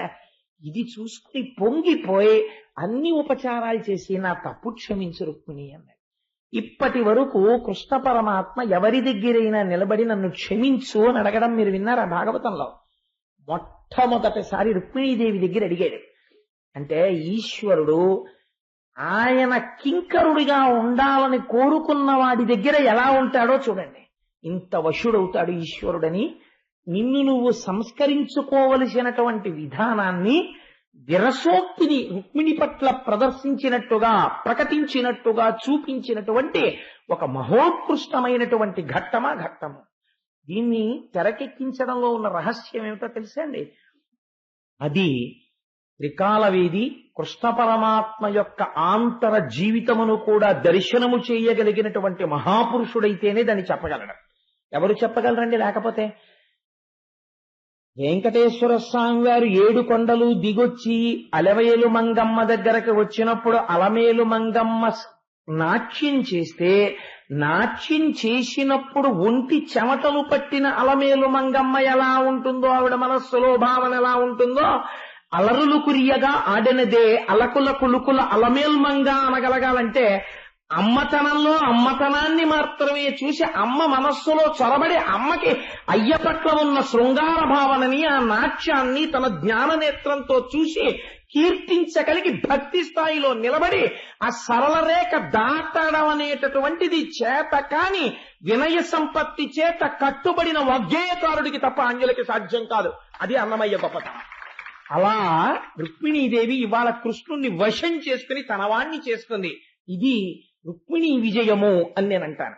కాబట్టి ఇది మన విజయంగా మనం మార్చుకోవడంలో భాగవతం వినడం చేత మనం పొందవలసినటువంటి విజయం. దానికోసమని వ్యాస భగవానుడు అంతఃపురంలో జరిగినటువంటి విషయాన్ని భాగవతంలో తీసుకొచ్చి ఇస్తే పోతనామాచ్యుల వారు మన యందున్నటువంటి అనుగ్రహంతో వారు రామకైంకర్యంగా సమర్పించుకున్న దానిని ఆంధ్రీకరించి మనకు అందించారు. తదుపరి కాలంలో రుక్మిణీదేవి యొక్క అన్నగారైనటువంటి రుక్మి, ఇది ఒక చాలా చిత్రమైనటువంటి సందర్భం, మీరు చాలా జాగ్రత్తగా అర్థం చేసుకోవాలి. రుక్మిణీదేవి అంటే చాలా ఇష్టం, కానీ కృష్ణుడంటే మాత్రం అంత పెద్ద ప్రీతి ఆయనకేం లేదు. పావు చుట్టం, పడగ విరోధం. పావు కావాలి, పడగ ఉండకూడదు. ఇది చాలా ఆశ్చర్యకరంగా ఉంటుంది. చాలా కుటుంబాలలో, నేను ఎందుకో పేర్లు పెట్టి చెప్పాలి, చాలా కుటుంబాలలో ఈ లక్షణం ఉంటుంది. ఎలా ఉంటుందంటే, అల్లుడు గారు కావాలి, అల్లుడు గారి అమ్మగారు కాని నాన్నగారు కాని ఉండకూడదు. ఆ అబ్బాయి వీళ్ళింటికి అల్లుడు అవ్వాలి, ఆ పిల్లాడికి అక్క చెల్లెళ్ళు ఉండకూడదు. ఈ అమ్మాయి అల్లుడు గారు ఈ పిల్ల అక్క చెల్లెళ్ళను కూడా మరదళ్ళని ఎంతో ప్రేమించాలి, కానీ ఈ పిల్లవాడు మాత్రం తన అక్క చెల్లెళ్ళని చూడకూడదు. ఎందుకు నువ్వు ఇంక మనుష్యుడిగా పుట్టడం? ఇది నీకు ఉండవలసిన లక్షణమే, ఒక మనుష్యుడికి ఉండవలసిన లక్షణమే. అది నీకు యుక్త వయస్సు వచ్చిన పిల్లనిచ్చేటటువంటి వాడికి ఉండవలసిన ఆలోచన సరళే. ఇదే ఇంత హేయంగా ఉంటాయి ఆలోచనలు మనుష్యులవి. నేను ఒక్కొక్కసారి చాలా ఆశ్చర్యంగా ఉంటుంది. అక్క చెల్లెళ్ళు ఉన్నారా అండి అని చాలా భయంగా అడుగుతారు పెళ్లి కొడుకు గురించి అడిగేటప్పుడు. ఉన్నారండి అన్నాం అనుకోండి, అక్క చెల్లెళ్ళు ఉంటే అంటారు. అక్క చెల్లెళ్ళు ఉంటే నీకే? ఆయన అక్క చెల్లెళ్ళు, అక్క చెల్లెలతో పొందినటువంటి ప్రేమ, అన్నదమ్ముడు పీటల మీద కూర్చుని ఓ ఇల్లు కట్టుకుంటే అక్క చెల్లెలు పొంగిపోయి ఇచ్చినటువంటి హారతి నీకేం తెలుసు? నీకు తెలియదేమో జీవితంలో, అందుకు నువ్వు అలా మాట్లాడగలిగావు. ఆ అక్క చెల్లెలు ప్రేమ ఏమిటో నీకు తెలిస్తే నువ్వు అలా మాట్లాడగలవా? పెళ్లి కొడుకు పీటల మీద కూర్చుంటే ఎంత సంతోషం అండి వాళ్ళకి. మా అన్నయ్య పెళ్లి కొడుకు, మా తమ్ముడు పెళ్లి కొడుకు అని అలా వెనకాలే ఉంటారు. ఆ బుగ్గను చుక్కట్టడం దగ్గర నుంచి, ఆ కళ్యాణం బొట్టు తీర్చడం దగ్గర నుంచి, వాడికి ఎప్పుడు ఉత్తరీయం వేసుకోవడం రాక కిందకి జారిపోతుంటే దాన్ని భుజం మీద వేయడం దగ్గర నుంచి, ఆ జీలకర్ర బెల్లం పెట్టినటువంటి జిగురు వదిలిపోయే వరకు వాడికి తలంటి పోసి ఎంత ప్రేమ వాళ్ళది, అంత ప్రేమతో ఉంటారు. వీళ్ళు ఇలాంటి పనికిమాలిన మాటలు పై వాళ్ళు మాట్లాడుతుంటారు. పాడు చేసేది ఎవరంటే పెద్దవాళ్ళు. నన్ను క్షమించండి, నేను అలా అన్నందుకు సభాముఖంగా, వయస్సు చేత పెద్దరికం కాదు, సంస్కారము చేత పెద్దరికం ఉండాలి. సంస్కారము చేత పెద్దరికం చేత కాకపోతే ఎప్పుడు నువ్వు నేను భేదాలి. తన వాళ్ళని పొగుడుకోవడం, అవతల వాడి యందు ఉన్నటువంటి ఔన్నత్యాన్ని అంగీకరించలేకపోవడం, నీ బ్రతుకంతా అలాగే వెళ్ళిపోతుంది. ఏమిటి సాధించావు దానివల్ల? నువ్వు సాధించింది లేదు, నువ్వు నీ బిడ్డలకి మిగిల్చిన సంస్కారం లేదు. నువ్వు నాటిన పెనువేప విత్తు కొన్ని కుటుంబాలకు అదే సంస్కారంగా పరిణమించి వాళ్ళు మళ్ళీ ఎంతమందిని పాడు చేస్తారో నాకు చాలా మంది తెలుసు. నాకు ఆప్తులైన వాళ్ళు నాకు తెలుసు. వియ్యంకుడిని పలకరించేటప్పుడు మీరు అండం చేత కాని వాళ్ళు నాకు తెలుసు. వాడు అని మాట్లాడు అలా అనొచ్చా? వాళ్ళు లేనంత మాత్రం చేత ఏకవచన ప్రయోగం చేస్తావా వియ్యంకుడిని, వియ్యప్రాల్ని? అంటే వాళ్ళు లేరు కదా. వాళ్ళు లేకపోతే ఈశ్వరుడు లేడు. ఎంత మర్యాదగా ప్రవర్తించాలి. రుక్మి ఘట్టం మనకి తెలియచేస్తుంది. రుక్మిణి అంటే ఇష్టం. ఎప్పుడో భాగవతం చదివిందని మీరు వింటే ఇవాళకి మీకు దేనికి పనికొస్తుందండి? అది మన జీవితానికి సమన్వయం చేసుకోగలిగితేనే పురాణం పనికొస్తుంది అంతే, లేకపోతే అది మన జీవితాన్ని ఉద్ధరించదు. రుక్మిణి అంటే ప్రేమ తోడ పుట్టింది కాబట్టి. కృష్ణ భగవానుడు అంటే ఆయనకి ఎప్పుడూ అంత ప్రీతి లేదు. రుక్మిణికి ఎవరంటే ప్రేమ? కృష్ణ భగవానుడు అంటే ప్రేమ. ముందు ఘట్టంలో ఆవిడ ఏం చెప్తోంది? నాకు నువ్వు తప్ప ప్రపంచం అక్కర్లేదంటోంది. ఈయనేమంటున్నాడు? రుక్మిణి అంటే ప్రేమ, కృష్ణుడంటే అంత ప్రేమ ఉండదు. అంత ప్రేమ లేదు అని ఎప్పుడు తెలుస్తుంది? కట్టెకి నిప్పు ఉందనుకోండి, ఉఫ్ అని ఊదినా ఎర్రతనం రాలేదనుకోండి, కట్టెకి నిప్పు లేదు. ఉఫ్ అని ఊదినప్పుడు కట్టె చివర ప్రకాశించింది అనుకోండి, నిప్పు ఉంటేనేగా ప్రకాశించింది. వేరొకడు వచ్చి 4 చాడీలు నాకు ఎవరి మీదో చెప్పాడు అనుకోండి, నోర్ మోయ్, వాళ్ళ సంస్కారం నీకేం తెలుసు అని నేను అనగలిగాను అనుకోండి, వాడు ఊదితే మాత్రం నిప్పెందుకు రాజుకుంటుంది? వాడు ఊదితే రాజుకుందంటే రాజుకోవడానికి రవ్వ ఇక్కడ ఉంది, ఎక్కడో ఉంది నాకు మనస్సులో, కాబట్టి కదా వాడు మాట అంటే రాజుకుంది. ఇప్పుడు ఈ కోణంలో మీరు ఈ కథ వినండి.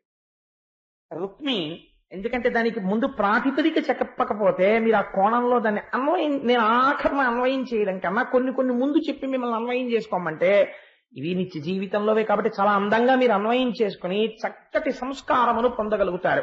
మీరందరూ సంస్కారులే ఎలా నేను అంటున్నాను, కానీ నాకన్నా నా దగ్గర వినవలసిన వాళ్ళు, నా దగ్గర సంస్కారము నేర్చుకోవలసిన వాళ్ళు ఈ సభలో ఎవరూ లేరు. మీ దగ్గర నేను నేర్చుకోవాలి తప్ప, అది మీ ఔదార్యం, అలా అంగీకరించి కూర్చోవడం. కాబట్టి ఆనాడు రుక్మి తన కుమార్తె అయినటువంటి రుక్మవతిని మేనల్లుడైనటువంటి ప్రద్యుమ్నుడికిచ్చి వివాహం చేశాడు.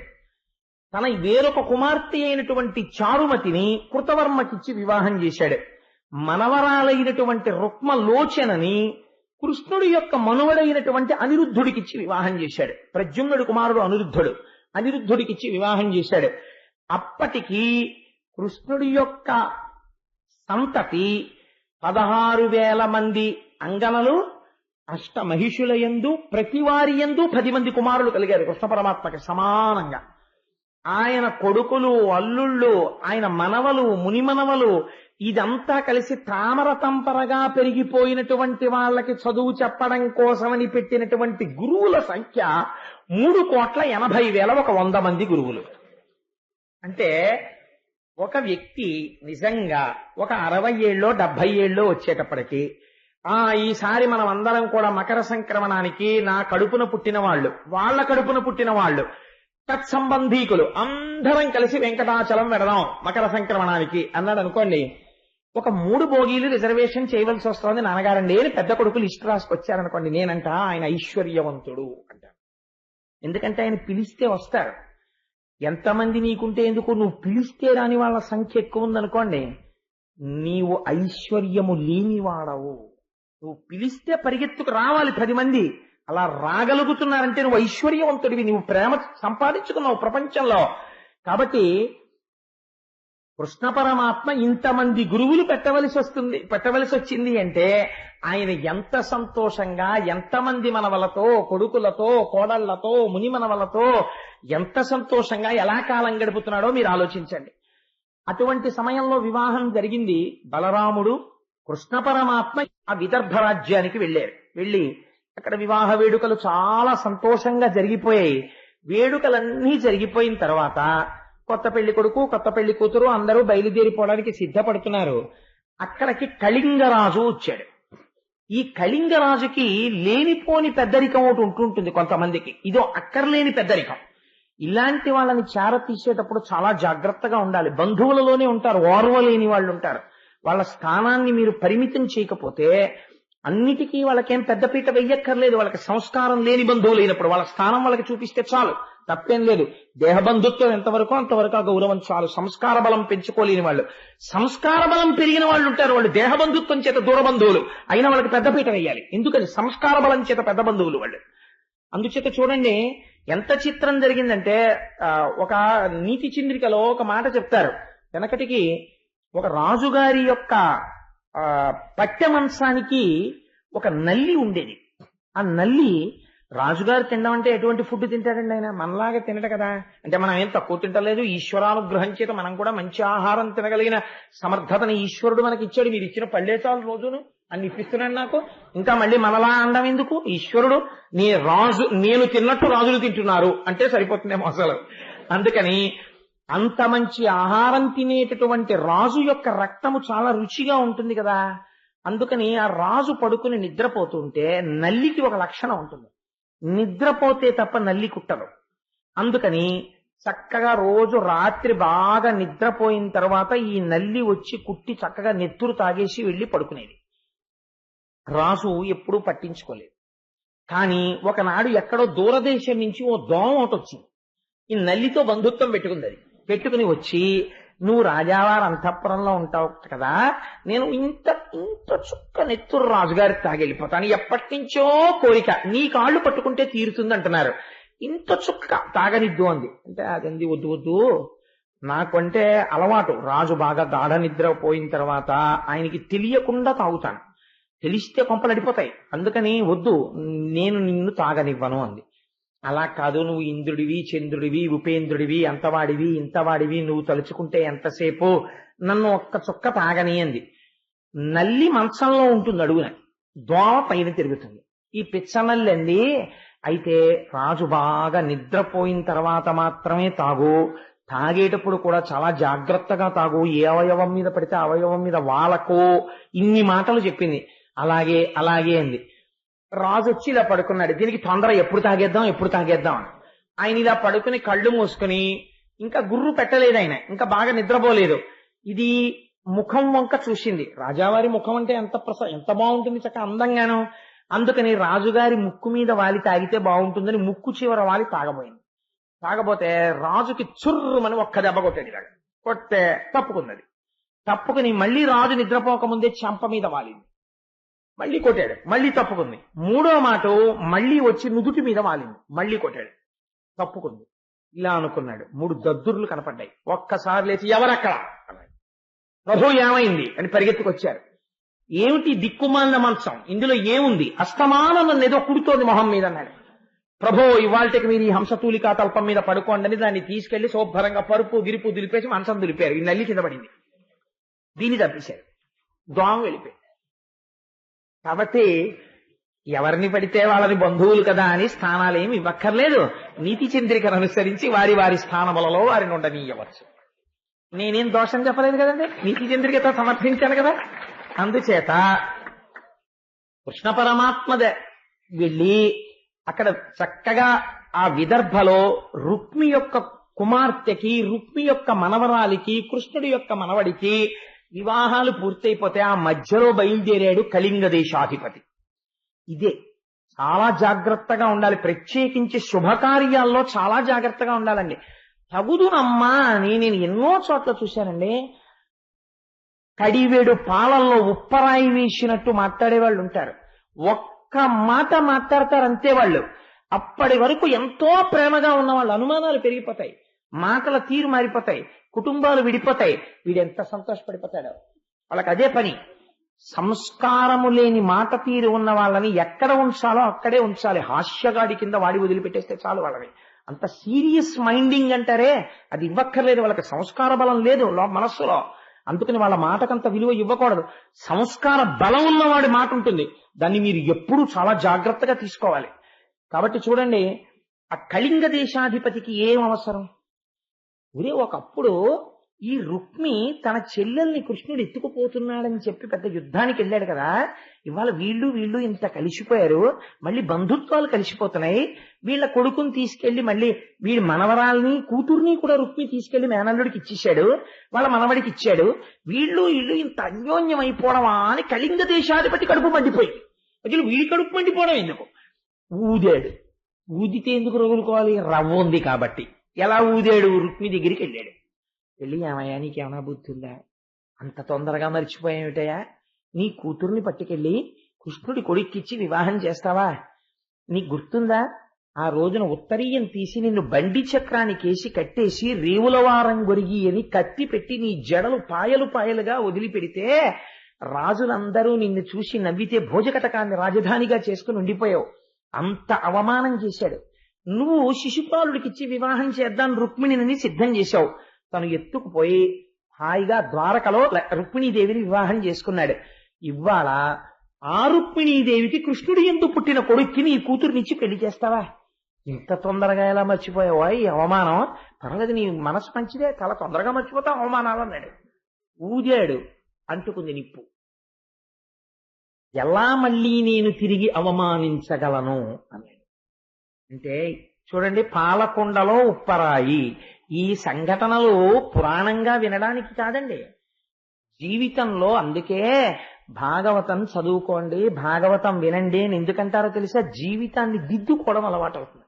భాగవతం వంట పట్టింది అనుకోండి, మీ జీవితాన్ని మీరు ప్రశాంతంగా ఉంచుకోగలరు. అనవసరపు వాళ్ళని మీ జీవితంలోకి ప్రవేశించనివ్వరు. వాళ్ళ మాటలకి మీరు పెద్ద విలువ ఇవ్వరు. ఇలాంటి సంఘటనలు జ్ఞాపకానికి వస్తాయి. ఓహ్, ఇది నా జీవితంలో అశాంతి రేపుతుంది, దానికి ఎక్కువ విలువ ఇవ్వకూడదు అని తెలిసిపోతుంది మీకు. కాబట్టి చూడండి, ఎప్పుడైతే మనస్సులో ఈ భావన కలిగిందో, నేను ఎలా అవమానించను బలరామకృష్ణుల్ని అని అడిగాడు. అడిగితే ఆ కళింగ భూపతి చెప్పాడు, ఏమీ లేదయా, బలరాముడికి జూదం ఆడడం అంత బాగా రాదు, కానీ ఒక మర్యాద ఒకటి ఉంది. జూదానికి రమ్మంటే రాననకూడదు ఆ రోజుల్లో. కాబట్టి జూదానికి రమ్మని పిలు, వస్తాడు. ఆడ్డం రాదు కదా, పందాలు పెట్టు, వరుసగా ఓడిపోతాడు. ఓడిపోయినప్పుడల్లా నీ పళ్ళు కనపడేటట్టు నవ్వుతుంది, ఇకిలించు. కుపితుడైపోతాడు బలరాముడు. అన్నగారు అలా ఓడిపోతూ నీవు నవ్వుతుంటే కృష్ణుడి మనస్సు ఖేద పడిపోతుంది. అలా నువ్వు నీకు వచ్చిన పాచికలతో వాళ్ళని అవమానం చెయ్యి. ఇప్పటి వరకు వాళ్ళు కలిసిపోయి ఎంత సంతోషంగా ఉన్నారో. లేనిపోని విరోధానికి, లేనిపోని అవమానాలకి ప్రయత్నం చేస్తే జీవితాంతం కలిసి ఉండవలసిన వాళ్ళు ఎవరి మాటలు పడితే వాళ్ళ మాటలు నమ్మి, ఆప్తులైన వాళ్లతో, తమ జీవితాలకి సుఖశాంతులు ఇవ్వవలసిన వాళ్లతో వైరాలు తెచ్చుకోకూడదు. చాలా జాగ్రత్తగా కలుపుకోవాలి, ప్రయత్నం చెయ్యాలి. కాబట్టి ఏం చేశాడు అంటే, బలరాముణ్ణి జూదానికి పిలిచాడు. పిలిచి పాచికలు మొదలుపెట్టాడు. 10, 20, 30, 50 వడ్డడం మొదలెట్టాడు. ప్రతి ఆటలో బలరాముడు ఓడిపోయాడు. ఓడిపోయినప్పుడల్లా పళ్ళన్నీ కావాలని బయటికి పెట్టి ఇకిలించేవాడు. ఇకిలించి ఎలా ఓడిపోతున్నాడో చూడండి అని పెద్ద కేకలేసి పొట్ట చెక్కలైపోయేటట్టు నవ్వుతుండేవాడు. సహిస్తున్నాడు బలరాముడు, చూస్తున్నాడు కృష్ణుడు. కాబట్టి ఇది అగ్నిపర్వతం. అది అగ్నిపర్వతం అని తెలియక, పేలుతుందని తెలియక అస్తమానం అగ్గిపుల్ల తెచ్చి వెలిగిస్తున్నాడు. వీడి అదృష్టం గాలి కారుతోంది, అది అంటుకుంది అనుకోండి, అంటించిన వాడు ముందు ఎగిరిపోతాడు కదండి. కాబట్టి కృష్ణుడు చూస్తున్నాడు. చెయ్యని అవమానం ఎప్పుడో పేలుతుంది పర్వతం. బలరాముడికి ఔద్ధత్యం వచ్చిందనుకోండి, కోపం వచ్చిందనుకోండి, వాడు వెళ్ళిపోతాడు. నాకెందుకు, వాడు బాగా చెయ్యిని చేస్తే రుక్మిణీదేవికి నా మీద కోపం వస్తుంది అనుకుంటున్నాడేమో. రుక్మిణీదేవి నన్ను అర్థం చేసుకోగలదని కృష్ణుడు అలా చూస్తున్నాడు. అన్నీ ఎరుగున్నవాడు కాబట్టి ఏమీ తెలియని వాళ్ళ చూస్తున్నాడు. ఏమైంది, ఆఖరణ బలరాముడికి కోపం వచ్చి 1,00,000 రూకలు ఒడ్డాడు. ఒడ్డి ఆట ఆడాడు. బలరాముడు గెలిచాడు. గెలిస్తే నేను గెలిచాను అన్నాడు బలరాముడు. నువ్వు గెలవలేదు అన్నాడు రుక్మి. నేను గెలిచాను ఆటలో అన్నాడు బలరాముడు. నువ్వు గెలవలేదు అన్నాడు. అక్కడ కళింగ భూపతి మొదలైన వాళ్ళు కూర్చుని అప్పటి వరకు బలరాముడు ఓడిపోతే నవ్వి రెచ్చగొడుతున్నారు రుక్మిణి. వాళ్ళని అడిగాడు, ఈ ఆట నేను గెలిచాను కదా అన్నాడు. వాళ్ళు మాట్లాడలేదు. వాళ్ళకి కావలసింది రుక్మికి బలరాముడికి వైరం పెరగాలి. రెచ్చగొట్టే వాళ్ళ స్వభావం అలా ఉంటుంది. అందుకని వాళ్ళు ఊరుకున్నారు, రుక్మి పక్షం పట్టుకున్నట్టుగా. వెర్రి రుక్మి అనుకున్నాడు, వీళ్ళందరూ నా పక్షం అని. నీకు ఆట తెలియదు, పాట తెలియదు, ఈ ఆట నువ్వు ఓడిపోయావు అన్నాడు. అయితే బలరాముడు అన్నాడు, సరే వేరొకసారి 1,00,000 ఒడ్డుతున్నాను అని మళ్ళీ ఆడాడు. ఈ మాట బలరాముడే గెలిచాడు. మళ్ళీ ఇప్పుడు నేను గెలిచానన్నాడు. నువ్వు లేదు నువ్వు ఓడిపోయావు, నీకు ఆట తెలియదు అన్నాడు రుక్మి. అశరీరవాణి పలికింది. లేదు, బలరాముడు గెలిచాడు ఈ ఆటలో. అంటే ఎవరి ధర్మమును పట్టుకుని ఉంటున్నారో, సంయమను పట్టుకుంటున్నారో వాళ్ళ వైపు ఈశ్వరుడు వహిస్తున్నాడు. ఇంత అశరీరవాణి చెప్పినా కళింగ భూపతి మొదలైన వారు చేసిన సైగల్ని చూసి వెర్రివాడై రుక్మి అన్నాడు, ఇక నవ్వుతూ పళ్ళు బయట పెట్టి, నువ్వు గొల్లల్లో పుట్టిన వాడివి, ఆవుల వెంట దూడల వెంట అరణ్యాల్లో తిరుగుతూ గోవుల్ని కాసుకునేవాడివి, నీకు రాజులతో జూదం ఆడ్డం నీకేమొచ్చని కూర్చున్నావు, నువ్వేం మాట్లాడుతున్నావు అన్నాడు. ఈ మాట అనేటప్పటికీ ఇంకా ఉద్ధతితో మాట్లాడడం మొదలుపెట్టాడు. ఇంకా చూశాడు బలరాముడు, ఇంకా వీణ్ణి ఊరుకోవడానికి వీల్లేదు. అసలు ఊదినవాడెవరు అని చూశాడు, తెలిసిపోయింది. రెచ్చగొడుతున్నాడు కళింగ భూపతి. తను కూర్చున్న ఆసనం నుంచి లేచి పళ్ళు ఇకిలిస్తున్నటువంటి కళింగ భూపతి ముఖం మీద చెయ్యి వేసి మెడ విరిచేశాడు. విరిచేసి ఆ నోటి మీద ఉన్న పళ్ళ మీద తన అరిచేత్తో ఒక్క దెబ్బ కొట్టాడు. 32 పళ్ళు ఊడి కింద పడిపోయి నెత్తురు కక్కుకు చచ్చిపోయాడు. ఈయన దగ్గరికి వచ్చి, రుక్మి దగ్గరికి వచ్చి, కంఠం కింద చెయ్యేసి పైకెత్తి ఇందాకటి నుంచి నవ్వడానికి వెటకారం చెయ్యడమే పనన్నట్టుగా పళ్ళన్నీ బయట పెట్టి నవ్వుతున్నామని ఎడం చేత్తో పట్టుకుని కుడి చేత్తో ఒక్క దెబ్బ కొట్టాడు. మూతి వెనక్కి వెళ్ళిపోయి నెత్తురు కక్కి రుక్మిణి చచ్చిపోయాడు. చచ్చిపోయిన తర్వాత కృష్ణుడు లేచి అన్నాడు, రుక్మిణి బయలుదేరదామా అన్నాడు. అయ్యో తప్పకుండానండి బయలుదేరదామా. ఇక్కడ మీకు ఏమర్థం అవుతుంది? ఆవిడకి కృష్ణుడు ఏం చేస్తే అంతే. తన పుట్టింటి వారు ఈ మమకారాలు ఆవిడికి లేవు. ధర్మమూర్తి నా భర్త, ఆయనకి తెలిసి ఏం చెయ్యాలో, ఆయన ఏం చేస్తే అదే. ఇది అంత ఐశ్వర్యం అంటే. తన భర్తతో కలిసి రుక్మిణీదేవి రథం ఎక్కి వెళ్ళిపోయింది. బలరాముడు వెళ్ళిపోయాడు, యాదవులు వెళ్ళిపోయాడు. వాళ్ళందరూ హాయిగా కొత్త కోడళ్ళని తీసుకుని వెళ్ళిపోయారు. కోడళ్ళు కూడా సంతోషంగా వెళ్ళిపోయారు. పోయినవాడు ఎవరు పోయాడు? రుక్మి పోయాడు. ఊదినవాడు ఏమైపోయాడు? వాడు పోయాడు. ఈ ఇల్లు ఏమైపోయింది? పాడైపోయింది. ఎందువల్ల? నల్లికి స్నేహం దోమైతే. నల్లికి నల్లేది స్నేహం అయితే నల్లి చచ్చిపోయి ఉండుండేది కాదు. రుక్మి మరణం వెనకాతల ఇంత రహస్యం ఉంది. అంటే దీన్ని కేవల కథాభాగంగా నేను ఆవిష్కరించాను అనుకోండి, ఇందులో ఉండేటటువంటి నడువడికి సంబంధించిన రహస్యము మనకు అందదని నేను ముందు కొంచెం లౌకికంగా చెప్పవలసినటువంటి అవసరం కలిగింది తప్ప ఎవరిని విమర్శించాలన్నది నా ఉద్దేశ్యం కాదు. కాబట్టి ఇది పూర్తయిపోయిన తరువాత బాణాసురుడని ఆయన ఒక మహానుభావుడు, సామాన్యుడేం కాడు. ఆయనకి 1000 బాహువులు, 1000 చేతులతో ఉండేవాడు. ఆయన బలిచక్రవర్తికి 9 కుమారులు. 9 కుమారులలో పెద్దవాడు. ఈ బాణాసురుడు శోణాపురాన్ని పరిపాలన చేస్తున్నాడు. పరిపాలన చేస్తున్న రోజులలో 1000 చేతులున్నటువంటి బాణాసురుడు ఒక రోజున కైలాస పర్వతం మీదకి వెళ్ళాడు. అది అసుర సంధ్య వేళ సమయం. ఆ అసుర సంధ్య వేళలో పరమశివుడు తాండవం చేస్తున్నాడు. ఈశ్వరుడు తాండవం చేస్తే చూసి తీరాలి. ఎంత అందంగా ఉంటుందో నిజంగా. నా చిన్నతనంలో విశాఖపట్నంలో ఉండగా మహానుభావుడు సంపత్ కుమార్ గారని ఉండేవారు. వారు పార్వతీ పరమేశ్వరులు, ఉమా సంపత్ అనుకుంటాను, నాకు జ్ఞాపకం ఉన్నంత వరకు. ఒకవేళ నేను పొరపాటు చెప్పాను. ఆయన భార్య, వాళ్ళిద్దరూ కలిసి అసుర సంధ్య వేళలో ఎలా నాట్యం చేస్తారో చేసేవారు. చేస్తుంటే ఆయన ఎలా చేస్తే పార్వతీదేవి అలా చేసేస్తుంది. నాట్యంలో నేను గొప్ప, ఈవిడ గొప్ప. ఇప్పటికీ చిదంబరంలో ఉంటుందండి. కాళికాదేవి పరమశివుడు, నటరాజుగా పరమశివుడు అభిషేకింపబడతాడు చివర. ఆఖరికి పరమశివుడు ఇంకా పార్వతీదేవిని నాట్యంలో ఎలా గెలవాలి అని వాళ్ళు ఆ నృత్య సంప్రదాయం అలా చూపించేవారు. సంపత్ కుమార్ గారు తిరిగి తిరిగి తిరిగి తిరిగి రంగస్థలం మీద భువన భోంతరాళాలు బద్దలైపోయేటట్టు ఆ ఢమరుకలు మ్రోగుతుంటే, మృదంగాలు మోగుతుంటే, వీణలు మోగుతుంటే, తప్పెటలు మోగుతుంటే, ఢమరుకలు మోగుతుంటే ఆయన స్టేజ్ మీద తిరిగి తిరిగి తిరిగి తిరిగి నాట్యం చేసి వేదిక మీద ఎక్కడో ఇంత కుంకం భరిని పెట్టేవారు. ఇంత స్పీడ్ లో తిరుగుతూ బొటనవేలు తీసుకొచ్చి ఖచ్చితంగా కుంకుమ భరిణిలో పెట్టి ఇంతెత్తున కాలెత్తి తిరుగుతూ వచ్చి పార్వతీదేవి యొక్క లలాటమనందు ఎక్కడ బొట్టు పెట్టుకుంటుందో అక్కడ బొట్టు పెట్టేవాడు. పెడితే పార్వతీదేవి అలా లాస్యం చేసి బొట్టు తీసి కాలంతా పైకెత్తి పెట్టకూడదు కదా, తను స్త్రీ. అందుకని సిగ్గుపడి పార్వతీదేవి నిలబడిపోయింది. అప్పుడు నటరాజుగా పరమశివుణ్ణి అభిషేకించేవాడు. అటువంటి తాండవం జరుగుతుంటుంది శంకరుడిది. ఏమి తాండవం నా తండ్రిది. అటువంటి తాండవం కైలాస పర్వతం మీద జరుగుతుండగా ఒకనాడు బాణాసురుడు వెళ్ళాడు. 1000 చేతులున్నాయి. ఇప్పటికి బాణాసురుడు చాలా మంచివాడు. 1000 చేతులున్నందుకు ప్రయోజనం ఏమిటి? ఇటువంటి నాట్యం జరుగుతోంది మహానుభావుడిది. అగర్వ సర్వమంగళా కళాకదంబ మంజరీ రస ప్రవాహ మాధురీ విజృంభళా మధువ్రతం స్మరాంతకం పురాంతకం భవాంతకం మఖాంతకం గజాంధకాంతకాంతకం తమంతకాంతకం భజే అంటాడు రావణాసురుడు. అటువంటి నాట్యం జరుగుతుంటే ఈ బాణాసురుడు అక్కడ ఉండేటటువంటి 500 వాద్య పరికరాలు తీసుకుని తన 1000 చేతులతో మ్రోగించాడు. మ్రోగిస్తే పరమశివుడు తాండవం అంతా చేసి సింహాసనం మీద కూర్చుని పొంగిపోయాడు. ఎంత గొప్పగా వాయించావురా, 500 వాద్య పరికరములను వాయించావు 1000 చేతులతో. వాడు పరుగు పరుగున వచ్చి శంకరుడి పాదాల మీద పడి స్తోత్రం చేశాడు. ఎంత గొప్ప పద్యం చెప్పాడో చూడండి వాడు. నాకైతే అనిపిస్తుంది అసలు ఎక్కడైనా ఏ శివానంద లహరి లాంటిదో చెప్పవలసి వచ్చిన చోట దీన్ని ప్రార్థనా శ్లోకంగా వాడవచ్చేమో అనిపిస్తుంది నాకు. ఎంత గొప్ప పద్యం పోతన గారు రచించారో మహానుభావుడు.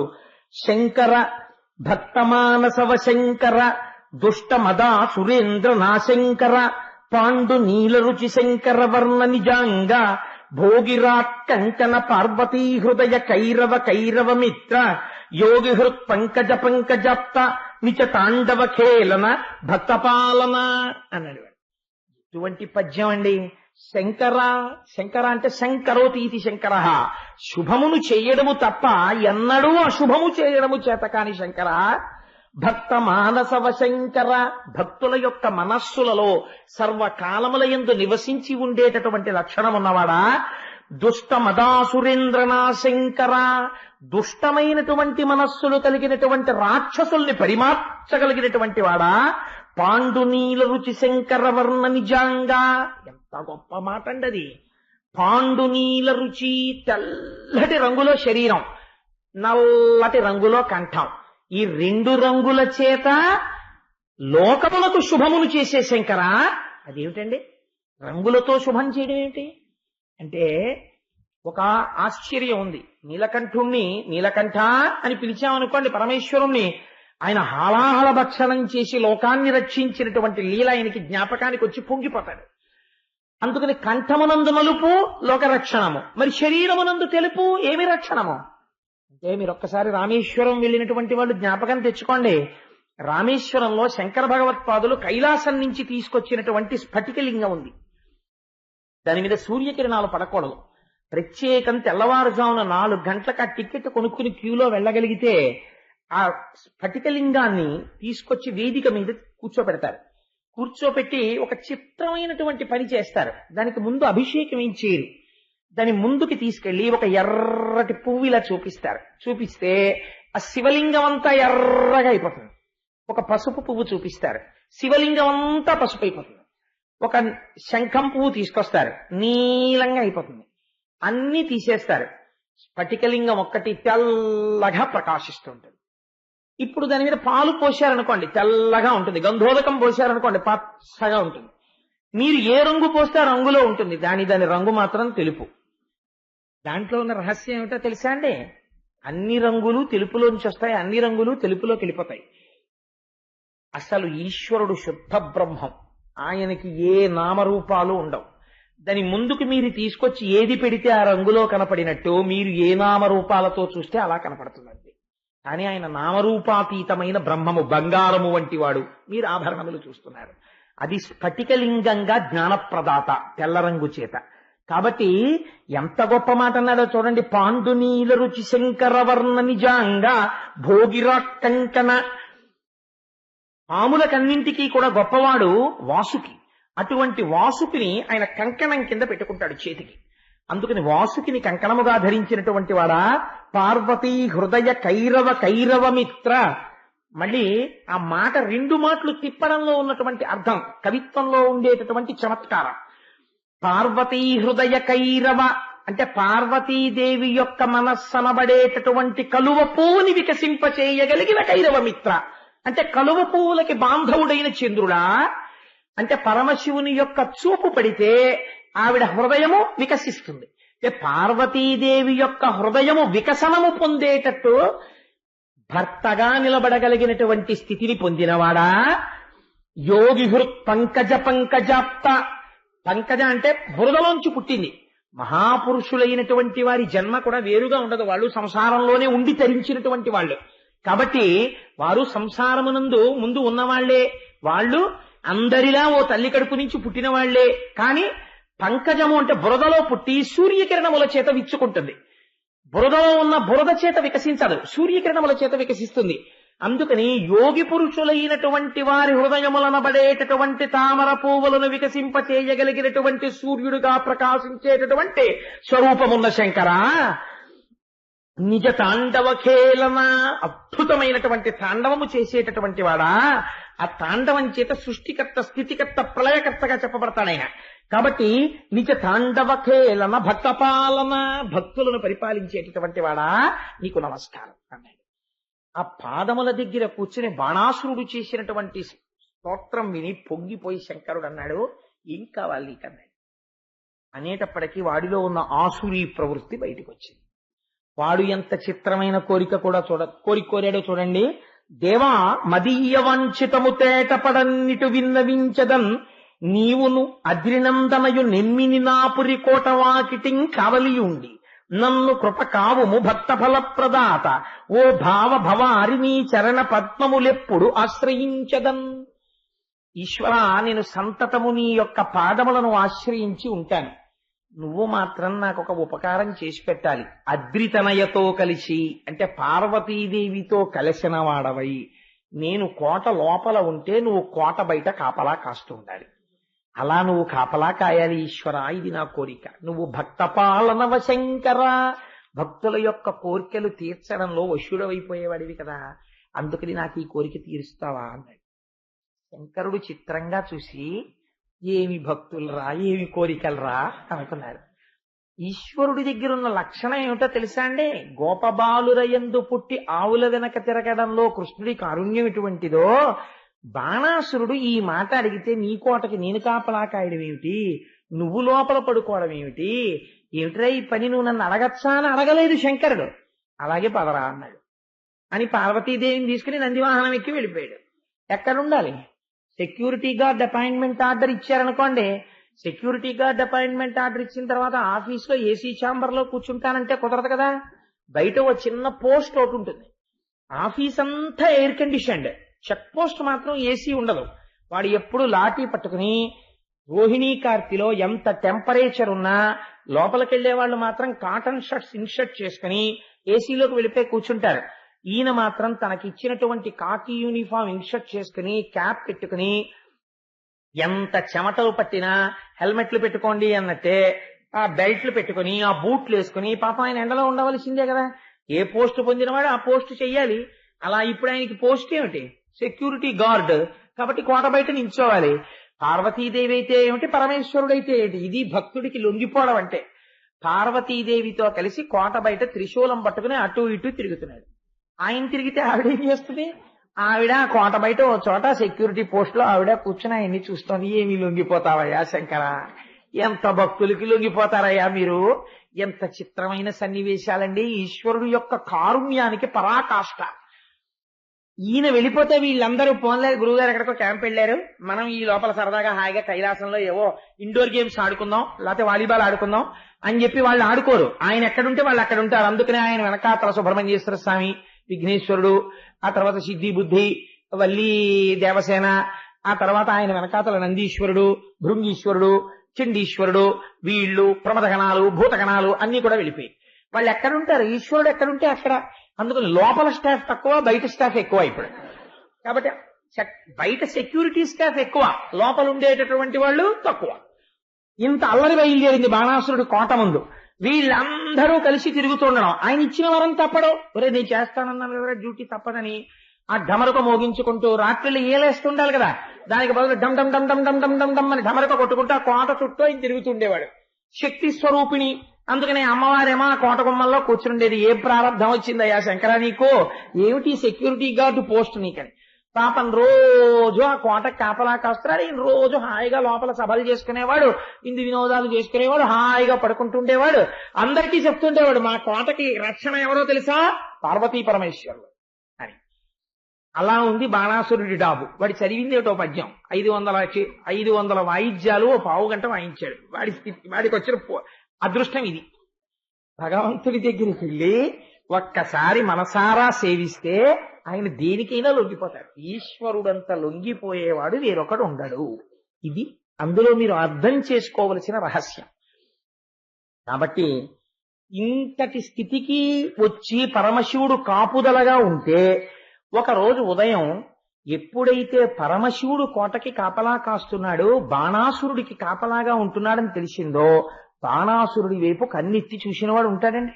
ఎందుకుంటాడే? ఎవ్వడు లేడు.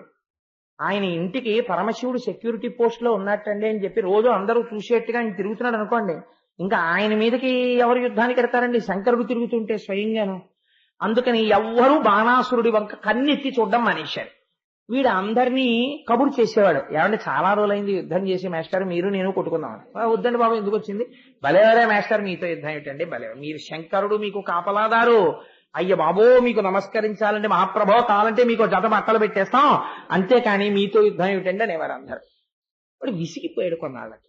ఏమిట్రా నాతో యుద్ధం చేసేవాడు ఎవడో కనపట్టలేదని 500 ఈ 1000 చేతుల వేళ్లు 500 చేతులు ఇంకో 500 చేతులతో విరుచుకుంటూ బయటకు వచ్చాడు వాడు.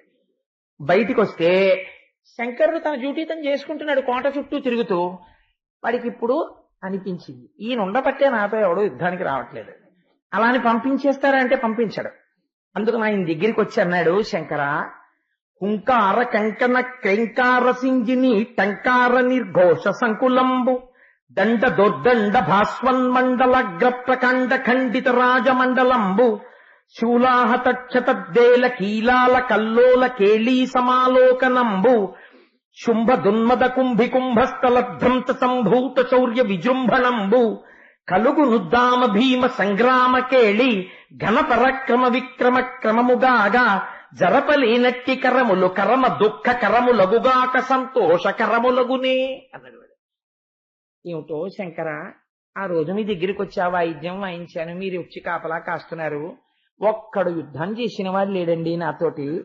ఆ యుద్ధం చేస్తున్నప్పుడు నిజంగా నేను బాణాలు వేస్తుంటే 1000 చేతులతో నరికేస్తుంటే బాబోయ్ అయ్యో ఈయన అరుస్తూ పడిపోతుంటే కాళ్ళు తెగిపోతుంటే చేతులు తెగిపోతుంటే నెత్తురు వరదలై ప్రవహిస్తుంటే ఏనుగులు ఘీంకరిస్తుంటే గుర్రాలు పడిపోతుంటే ఎంత బాగుండేది నిజంగా యుద్ధం అర్లరి చేస్తూ అంతమందిని చంపేవాడిని. ఎవ్వరూ యుద్ధానికి రావట్లేదు, మీరేమనుకోకపోతే నాతో యుద్ధం చేద్దరు కాసేపు అన్నాడు. ఆఖరికి ఎక్కడికి వచ్చిందో చూడండి. భగవంతుని యొక్క కారుణ్యం వాడికి చులకనగా కనపడింది. ఈశ్వరుడు తెల్లబోయాడు. ఒరే ఆఖరికి నీకు నేను ఇందుకు పనికొచ్చానన్నమాట. నీకు యుద్ధానికి ఎవడూ రాకపోతే సంతోషించాలి, బయట పరమశివుడు ఉన్నాడని నువ్వు నమస్కారం చేయకపోతే పీడపోయేది. నీకు ఎవడూ రావట్లేదు కాబట్టి నీతో అప్పుడప్పుడు కాసేపు నేను యుద్ధం చేస్తుండనా, ఇదే నీ కోరిక అని ఆయన అన్నాడు. విను మూఢ హృదయ, నీ కేతనమిప్పుడు అకారణంబు ధరునిపై కూలును, అప్పుడు నీ భుజావళి దునియక నాంతవానితోనని కల్గున్. ఇప్పుడు ఈశ్వరుడికి ఓ ఇబ్బంది వచ్చింది, రక్షించవలసిన వాడు తానే. ఇప్పుడు వాడు అడిగిన కోరికకి శిక్షించవలసిన వాడు తానే. శిక్ష ఈ రూపంతో వేయకూడదు, రక్ష ఈ రూపంతో చేస్తూ శిక్ష దీనికున్న ఇంకో రూపంతో వెయ్యాలి. కానీ రక్ష చేస్తున్నట్టుగా దీంతో కనబడాలి, శిక్ష ఇంకో రూపంతో చేయించాలి. నాతో సమానమైన వాడు ఇంకోడు వస్తాడు రా నీ దగ్గరికి, వాడు వచ్చినప్పుడు నీ తేట తీరిపోతుంది.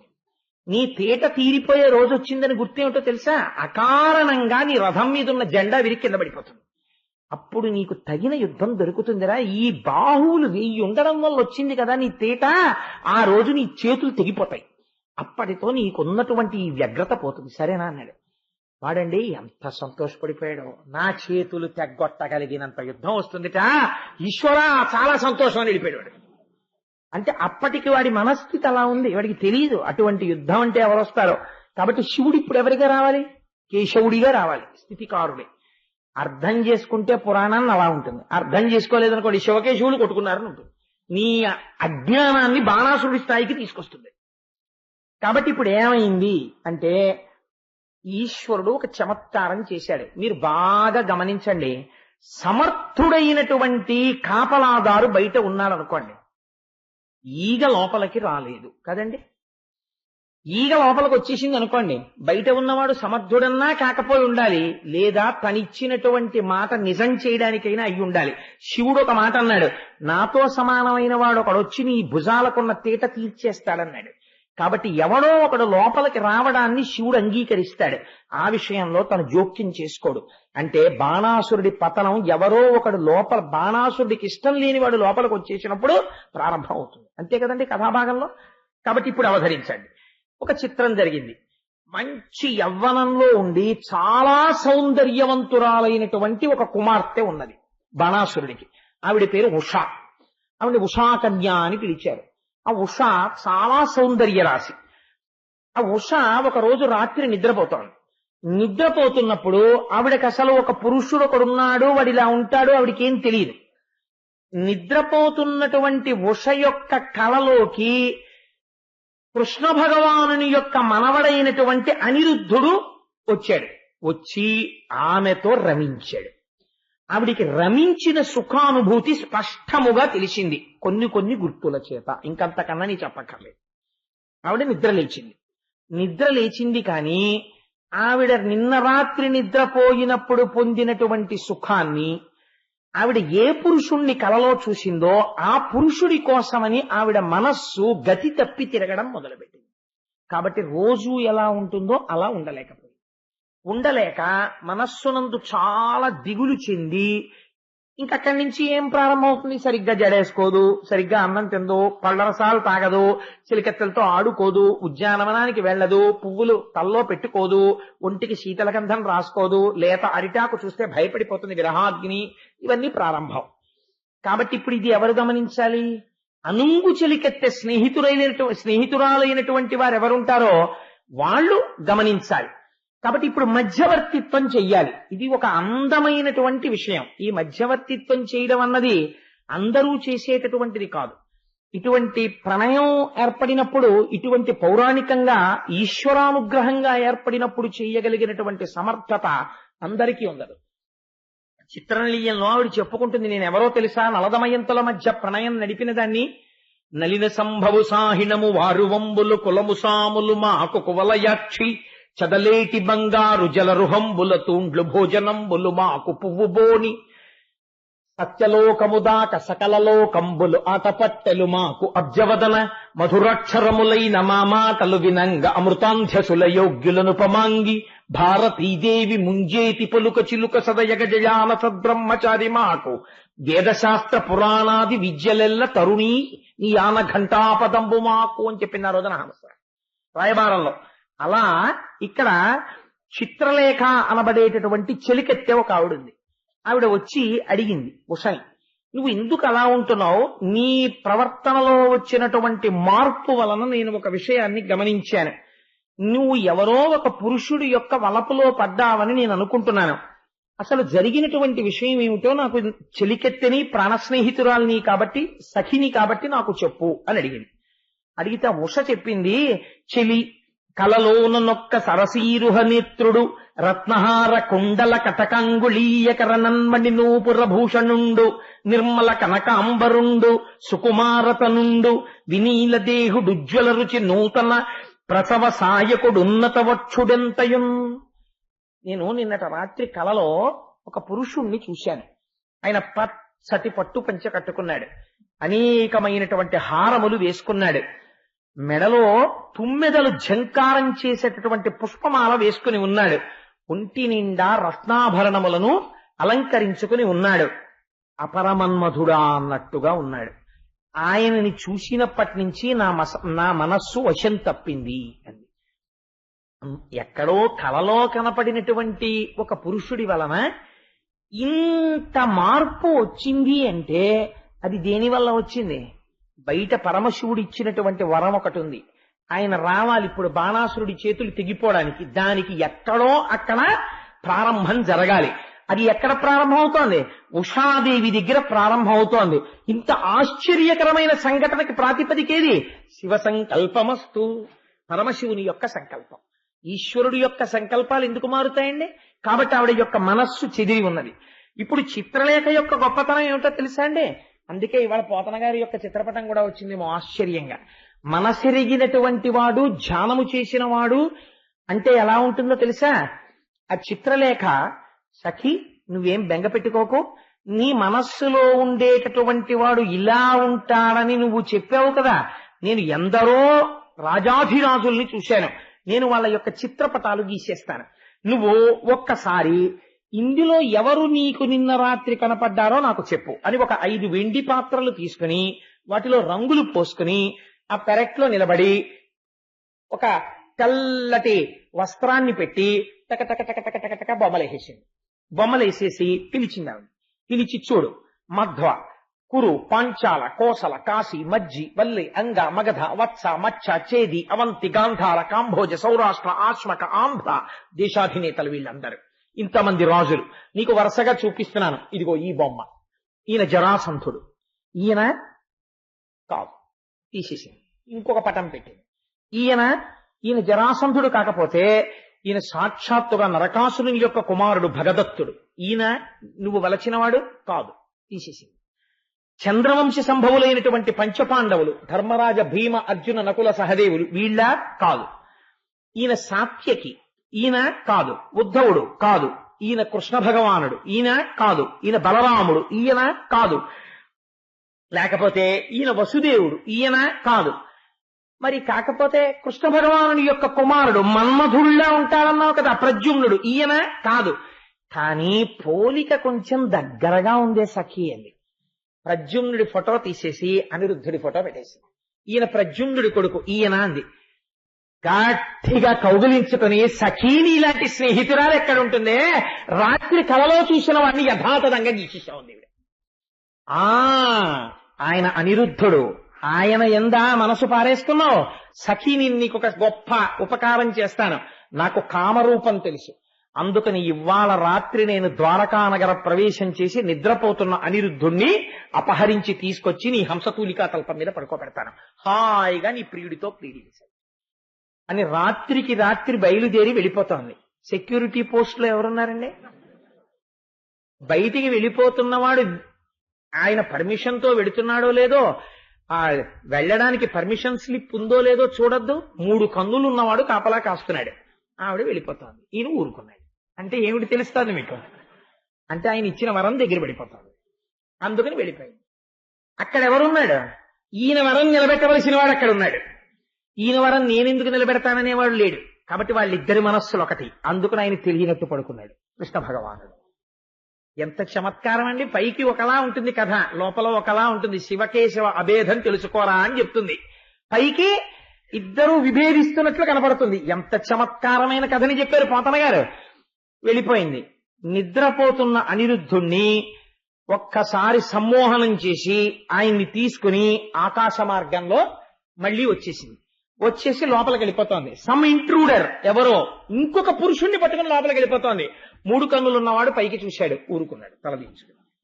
అంటే నా సంకల్పం పూర్తవుతోంది, ఆయన ఊరుకున్నాడు. ఈవిడ తీసుకెళ్లి హంసతూలికా తల్పం మీద పడుకోబెట్టేసింది. ఇదంతా వీళ్ళ గొప్పతనమా, పైనున్నవాడి సంకల్పమా? పైనున్నవాడి సంకల్పం. వాడక్కడ ద్వారకలో కృష్ణుడిగా ఉన్నాడు, శోడిపురంలో శివుడిగా ఉన్నాడు. కానీ ఒక మూర్తే 2గా ఉండి నాతో సమానుడు వస్తున్నాడన్నాడు. ఇక్కడ సెక్యూరిటీ ఒప్పుకున్నాడు కాబట్టి కొట్టకూడదు, కాబట్టి ఆ రూపంలో కొట్టిస్తాడు. ఎంత చిత్రమైన కథో చూడండి, ఉషా పరిణయం. కాబట్టి ఇప్పుడు ఏమైంది? ఈవిడ చూసుకుని మురిసిపోయింది. నా ప్రియుడే అంది. ఆయన లేచేమనాలి? ఏమిటి ధూర్తతనం? రాత్రి నిద్రపోతుంటే నీ సొత్త ఎత్తుకొచ్చేటి నీ పంచం మీద పడుకోబెట్టుకుని నా ప్రియుడిని వెంట పడతావేంటి అనద్దు. అబ్బో ఎంత సంతోషం సఖి, కల్లోకి వచ్చానా, దామని ఇద్దరం ఆడుకుందామని ఆయన ఇంకా ఆటలో పాటలో మొదలెట్టి పెరట్లో ఓ పాట, హాల్లో ఓ పాట. సంతోషంగా వాళ్ళిద్దరూ అలా నెలలు కాలం గడిచిపోతుంది. అంతఃపురాలు అక్కడ కాపలాలు ఉంటారు, ఎవరు లోపలికి ప్రవేశించారు. చక్కగా భోజనాలు వచ్చేస్తున్నాయి, పళ్ళు వచ్చేస్తున్నాయి, ఫలాలు వచ్చేస్తున్నాయి, తినేస్తున్నాడు, ఆడుకుంటున్నాడు మరుగుడు పళ్ళుళ్ళగా. హాయిగా ఇలా కాలం గడిచిపోయింది. కానీ కాలం ఒక రీతిలో ఉంటుందా? ఉషాదేవి యందు గర్భిణీ చిహ్నములు కనబడ్డాయి. ఇప్పుడు ఈ విషయాన్ని చూసినటువంటి వాళ్ళకి ప్రమాదం ఎవరికి వచ్చింది? కాపలా కాసే వాళ్ళకి వచ్చింది, లోపల కాపలా కాసే వాళ్ళకి. అంతఃపురానికి మీరు కాపలా ఉండగా నా కూతురికి గర్భం ఎలా వచ్చిందని అడుగుతాడు తప్ప ఆయన కూతురు గురించి అడగడే. అందుకని వీళ్ళకి భయం వేసి ఇప్పటికైనా చెప్పకపోతే మన కుత్తుకలు తెంచేస్తాడు బాణాసురుడిని. పరిగెత్తుకుంటూ వెళ్లి బాణాసురుడికి చెప్పారు, ప్రభో మీరేమనుకోకండి, పెళ్లి కాకుండానే తాత కాబోతున్నారు, మీ అమ్మాయికి ఇంకా పెళ్లి కాకుండా. వాడికి ఎక్కడ లేని ఆగ్రహం వచ్చింది. ఎవడు ఇంత కుంటర పని చేసిన వాడు అని 1000 చేతులతో ఉషాదేవి యొక్క అంతఃపురంలోకి వచ్చాడు. యమలా దుర్మతి అని అడిగాడు. ఎదురుగుండా అనిరుద్ధుడు కనబడ్డాడు. ఆ అనిరుద్ధుడిని పట్టుకోమన్నాడు భటుల్ని. ఆ భటులందరూ వెళ్లి అనిరుద్ధుడి మీద పడ్డారు. ఆ అనిరుద్ధుడు గదాప్రహారాలతోటి బాణ పరంపరతోటి ఆ భటులందరినీ పరిమారుస్తున్నాడు. బాణాసురుడికి ఆగ్రహం వచ్చి నాగపాశముల చేత బంధించాడు. బంధింపబడి అనిరుద్ధుడు నిలబడిపోయాడు. ఉషాదేవి విలపిస్తోంది.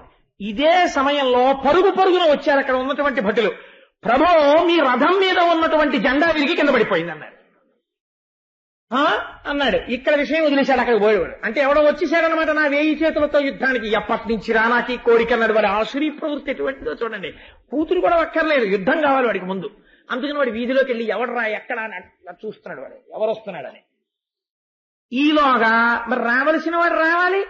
అందుకని టైం అయిపోయిందని అలారం బెల్ కొట్టేవాడు వాడు ఉన్నాడు. నారదుడు ఠంగున ద్వారకలో దిగాడు. దిగి ఏమీ ఎరగని వాళ్ళ అనిరుద్ధుడి కోసం వెతుకుతున్నట్టు నటిస్తున్నాడు కృష్ణ భగవానుడు. ఆ టైం అయింది, జెండా విరిగిపడిందని చెప్పాడు. అనిరుద్ధుడు అక్కడున్నాడు, నాగపాశాలతో బంధించాడు. కృష్ణ బయలుదేరు అన్నారు. వెంటనే బలరాముడు, కృష్ణుడు, సాత్యకి, ప్రద్యుమ్నుడు కొన్ని కోట్ల సైన్యంతో ఏకంగా నదులు పొంగి ప్రవహిస్తున్నాయా అన్నట్టుగా వెళ్ళిపోయి ఆ శోణపురం మీదకి యుద్ధానికి వెళ్ళారు. ఇంతమంది యుద్ధానికి వచ్చేసారనేటప్పటికీ వీడికి ఎక్కడలేని సంతోషం వచ్చేసింది బాణాసురుడికి. వాడి దగ్గరున్న గమ్మత్తు ఏమిటో తెలుసా అండి? వాడు శంకరుణ్ణి పిలిచి అన్నాడు, నువ్వు నన్ను రక్షణ చేయడానికి కదా కోటకి కాపున్నావు, కాబట్టి విష్ణువు లోపలికి రాకుండా యుద్ధం శక్తి వంచన లేకుండా నువ్వు చెయ్యాలి, అప్పుడే నువ్వు నా మైందు వరం నిలబెట్టినట్టు కదండి. ఒరే నువ్వు అడిగావు కోరికలుగా, వాడు వచ్చేసాడని నిన్ను కొట్టడానికి, మీ ఇద్దరు కొట్టుకోండి అని నువ్వు కూర్చుంటే నేను ఒప్పుకోను. నువ్వు ఏ పోస్ట్ లో ఉన్నావు? కోట రక్షించేటటువంటి విధిలో ఉన్నావు. నువ్వు ఆ విధి తప్పుకుంటే కదా కోటలోకి జొరబడతాడు శత్రువు. అందుకని ముందు యుద్ధం నువ్వే చెయ్యాలని. భక్తవశంకరుడు భక్తుడికి ఇచ్చిన మాట తప్పడానికి వీల్లేదు. కాబట్టి ఇప్పుడు ఏం చెయ్యాలి? కృష్ణుడితో యుద్ధం చెయ్యాలి. కృష్ణుడితో యుద్ధం చేసి కృష్ణుడిని ప్రతిఘటించేశాడు అనుకోండి, తనిచ్చిన వరం ఏమైపోవాలి? జెండా పడిపోయింది. కాబట్టి ఇప్పుడు బాణాసురుడు ఎప్పటికి బుద్ధి వస్తుంది వీడికి? కాబట్టి ఇప్పుడు కృష్ణుడి చేతిలో తాను ఓడిపోవాలి. ఇది భక్తవశంకరుడంటే. కాబట్టి ఇప్పుడు ఏమవ్వాలి? యుద్ధము చెయ్యాలి, తాను ఓడిపోవాలి. కృష్ణుడికి తెలుసు, శంకరుడు భక్తవశంకరుడై నాతో యుద్ధం చేస్తున్నాడు, ఓడిపోతాడు. కానీ ఆయన ఓడిపోవడంలో అంత ఔదార్యం ఉంది. కాబట్టి ఆయన యుద్ధ రంగంలో ఉన్నంతసేపు నేను బాణాసురుడి జోలికి వెళ్ళకూడదు, ఈయనకు పేరు పాడైపోతుంది. కాబట్టి ఈయన కొంచెం పడిపోయినట్టు నటించే వరకు నేను ఆలోచిస్తానని కృష్ణ పరమాత్మ అనుకున్నారు. వాళ్ళిద్దరికీ ఎంత మౌనమైన మాటలండి. యుద్ధం ప్రారంభమైంది. ముందు ఎవరు వెళ్ళాలి? పాపం కోట బయట ఉన్నాయనే వెళ్ళాలి. కాబట్టి శంకరుడు బయలుదేరాడు యుద్ధానికి.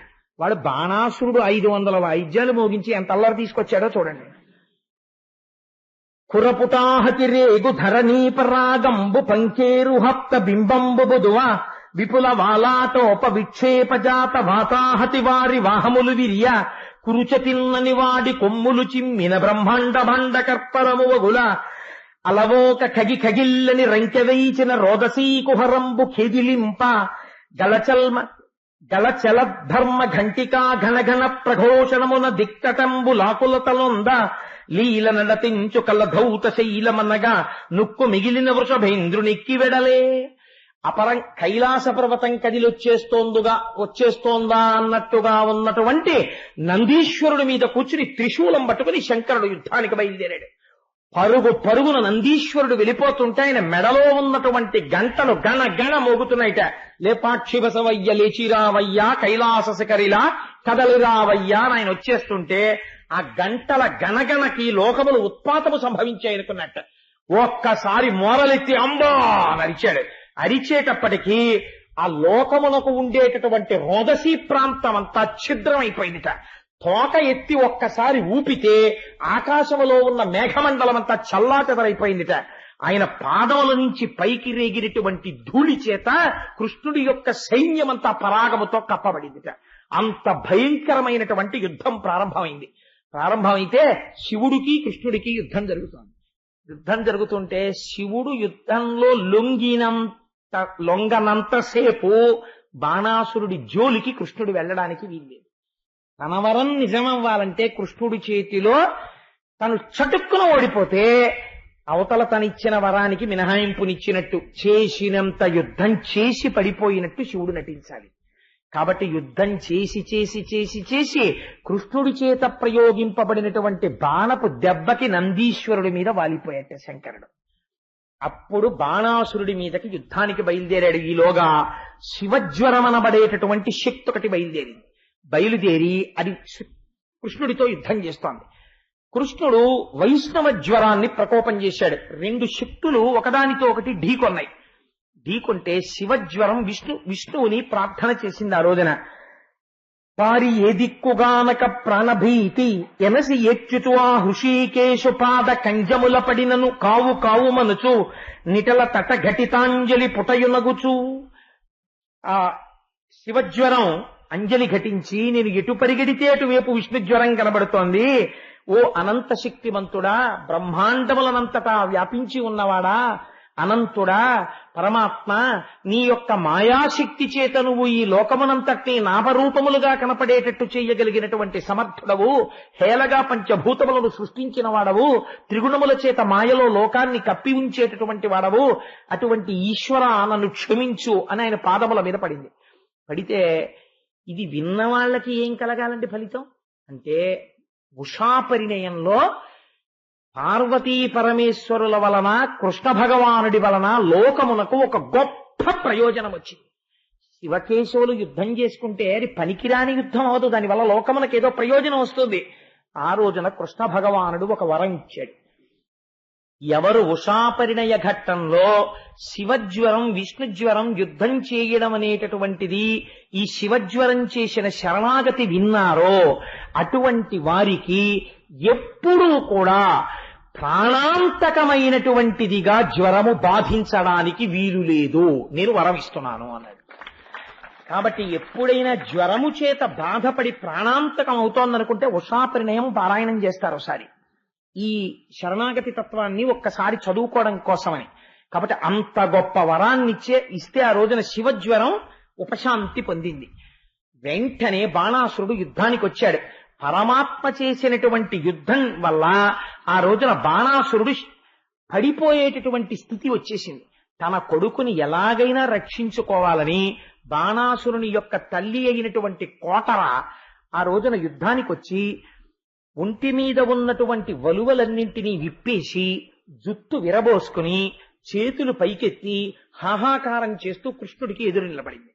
ఒక స్త్రీ వివస్త్రయై జుట్టు విడివడి ఎదురు నిలబడితే ఛీ అని తల తిప్పుకుని ధనస్సు పక్కన పెట్టి కృష్ణ పరమాత్మ యుద్ధం ఆపేశాడు. బాణాసురుడు కోటలోకి పారిపోయాడు. మరునాడు మళ్లీ యుద్ధం ప్రారంభమైంది. అప్పుడు శంకరుడు ప్రార్థన చేశాడు కృష్ణుణ్ణి, నేను బయట కోట బయట రక్షణగా ఉన్నంత కాలం వీడు పడిపోవడానికి వీలు లేదు, వీడు ఇటువంటి వరం అడిగాడు. ఎప్పటికీ నేను వాడికి రక్షకుడని, నేను రక్షకుడిగా ఉండగా వాడు మరణించాడన్న మాట రాకూడదు, నేను భక్తవశంకరుడను, కాబట్టి తగిన విధంగా నీవు వీడికి శిక్ష వేయవలసినది అని. అప్పుడు శివకేశవుల హృదయాలు ఒకరికొకరు తెలుసు, ఉన్నది ఒక్క పదార్థము రెండుగా కనపడుతోంది. కాబట్టి ఆ రోజున కృష్ణ భగవానుడు కరముల 4 అగ్రేసరుడై పొడడుంది జరామరణాది భయంబు దక్కి మనునితమీదన్ అని ఆ ఉన్నటువంటి బాహువులలో 996 బాహువులను తన యొక్క సుదర్శన చక్ర ధారల చేత తెంచేశాడు. 4 బాహువులు వదిలేశాడు. ఈ 1000 చేతులు ఉండబట్టి కదా వీడి ఇంత తిక్క పనులన్నీ చేస్తున్నాడు. ఈ 996 చేతులు తెగ నరికేసి 4 చేతులు వదిలేశాను. ఇప్పుడు ధర్మార్థ కామ మోక్షములు వాడికి తెలిసాయి. ఇప్పుడు వాడి శరీరమునందు రజోగుణ తమోగుణాలు లేవు, శుద్ధ సత్వంతో ఉంటాడు. ఈశ్వర నీ భక్తులలో అగ్రేసరుడవుతాడు. బాణాసురుడు అంటే గొప్ప శివభక్తుడు అని చెప్పుకుంటారు. ఎక్కడ అసుర సంధ్య వేళలో బాణాసురుడి యొక్క చరిత్ర, ఉషా అనిరుద్ధుల చరిత్ర చెప్పుకుంటారో అక్కడక్కడ విజయములు సంభవిస్తాయి. అందుకని 4 చేతులతో వీడిని వదిలేస్తున్నాను. నీ పరివారంలో వీడు అగ్రేసరుడు అవుతాడు. ఇంకెప్పుడు వీడు ఉద్ధతితో కూడినటువంటి ప్రవర్తన వీడి యందుండదు అని ఆ రోజున కృష్ణ భగవానుడు వరమిచ్చాడు. శంకరుడు సంతోషాన్ని పొందాడు. ఇప్పుడు బాణాసురుడు పరమశివుని యొక్క పరివారంలో చేరిపోయాడు. కాబట్టి వాడు కూడా కైలాసం బయట కాపలా ఉండాలి, శంకరుడు కైలాసంలో కూర్చోవాలి. ఇప్పుడు వాడు తన నిజస్థితిని గుర్తించాడు. సంతోషంగా శంకరుడు కైలాసాన్ని చేరుకున్నాడు. ఇప్పుడు లోపలికి వెళ్లి కోటలోకి అనిరుద్ధుడికి ఉషాదేవికి వివాహం చేసి వాళ్ళకి వస్త్రాలు మాల్యాలు ఆభరణాలు బహూకరించి ఉషా అనిరుద్ధుల్ని కృష్ణ పరమాత్మతో ద్వారకా నగరానికి సాగనంపాడు. ఈ విధంగా ఉషాపరిణయం అనేటటువంటి ఘట్టము ఎన్నో రహస్యాల్ని ఆవిష్కరించింది. ఎవరు ఈ ఉషాపరిణయ ఘట్టాన్ని వింటున్నారో, ఎవరు బాణాసురుడు పరమశివుడంతటి వాణ్ణి తన కింకరుడిగా చేసుకున్నాడో, తుట్టతుదన 4 చేతులతో పరమశివుడికే కింకరుడయ్యాడో, ఈ ఘట్టాన్ని విని కృష్ణుని యొక్క విజయానికి మనసులో పొంగిపోయిన వాళ్ళు ఎవరుంటారో, ఆయన నామము ఎవరు చెప్తారో, అటువంటి శ్రీకృష్ణుని విజయంబకు ఈ కథ పఠించు వారలెప్పుడు జయము గైకొని ఇహపర సౌఖ్యములా కల్పోన్నతి వహింతురవనీనాథ. కల్పాంతము వరకు ఎవరు ఈ బాణాసుర కథ వింటున్నారో, కృష్ణ విజయాన్ని వింటున్నారో వాళ్ళకి సమస్త విజయములు చేకూరుతాయి. అటువంటి వాళ్ళకి ఓటమి సంభవించదు. జయం కావాలనుకున్నటువంటి పరిస్థితులలో ఈ ఉషాపరిణయ ఘట్టాన్ని బాణాసుర ఘట్టాన్ని ఒక్కసారి పారాయణ చేసుకుని బయలుదేరుతుంటారు. అంత గొప్ప ఆఖ్యానాన్ని ఈ రోజు పరమాత్మ మన చేత పలికించి మనందరినీ ఉద్ధరించాడు. భక్త రక్షక గోవింద గోవింద హరి గోవింద గోకుల నందన గోవింద కరుణాసాగర గోవింద గోవింద హరి గోవింద గోకుల నందన గోవింద శివకేశవమూర్తి గోవింద గోవింద హరి గోవింద గోకుల నందన గోవింద స్త్రీ పుంరూప గోవింద గోవింద హరి గోవింద గోకుల నందన గోవింద బిల్వపత్రార్చిత గోవింద గోవింద హరి గోవింద గోకుల నందన గోవింద భిక్షుక సంస్కృత గోవింద గోవింద హరి గోవింద గోకుల నందన గోవింద వడ్డీ కాసులవాడ గోవింద గోవింద హరి గోవింద గోకుల నందన గోవింద వానర సేవిత గోవింద గోవింద హరి గోవింద గోకుల నందన గోవింద దశరథనందన గోవింద గోవింద హరి గోవింద గోకుల నందన గోవింద నందనందన గోవింద గోవింద హరి గోవింద గోకుల నందన గోవింద పాండవ ప్రియ గోవింద గోవింద హరి గోవింద గోకుల నందన గోవింద బలరామానుజ గోవింద గోవింద హరి గోవింద గోకుల నందన గోవింద రుక్మిణీ వల్లభ గోవింద గోవింద హరి గోవింద గోకుల నందన గోవింద ఆశ్రిత పక్ష గోవింద గోవింద హరి గోవింద గోకుల నందన గోవింద శేషాద్రి నిలయ గోవింద గోవింద హరి గోవింద గోకుల నందన గోవింద శేషసాయివి గోవింద గోవింద హరి గోవింద గోకుల నందన గోవింద శ్రీనివాస గోవింద గోవింద హరి గోవింద గోకుల నందన గోవింద శ్రీ వెంకటేశ గోవింద గోవింద హరి గోవింద గోకుల నందన గోవింద శివ శివ కరుణాబ్ధే శ్రీ మహాదేవ శంభో సర్వం శ్రీ ఉమామహేశ్వర బ్రహ్మార్పణమస్తు.